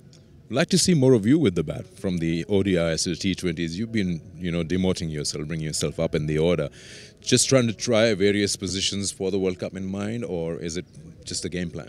Yeah, it's just being flexible. I think we've got a really strong batting lineup and we're trying to find the best combinations. And it might be sometimes that Nat goes in three, I go in three, and we change things around a little bit. So yeah, it's just making sure we've got the best batters out there to do the job, and we've got a very strong lineup and a lot of depth as well, which is a good place to be. Congratulations on the game and the series win. Lovely. Thank you very much. That's it tonight, the England captain. Now I'm going to call upon Bisma Maroof, the Pakistan captain, to come forward and have a few words with us. Bisma. Once again, result not in favour, but we would still like to think of a few very good aspects in Pakistan's bowling. We thought that they will get to 200 very easily, but you guys pulled them back.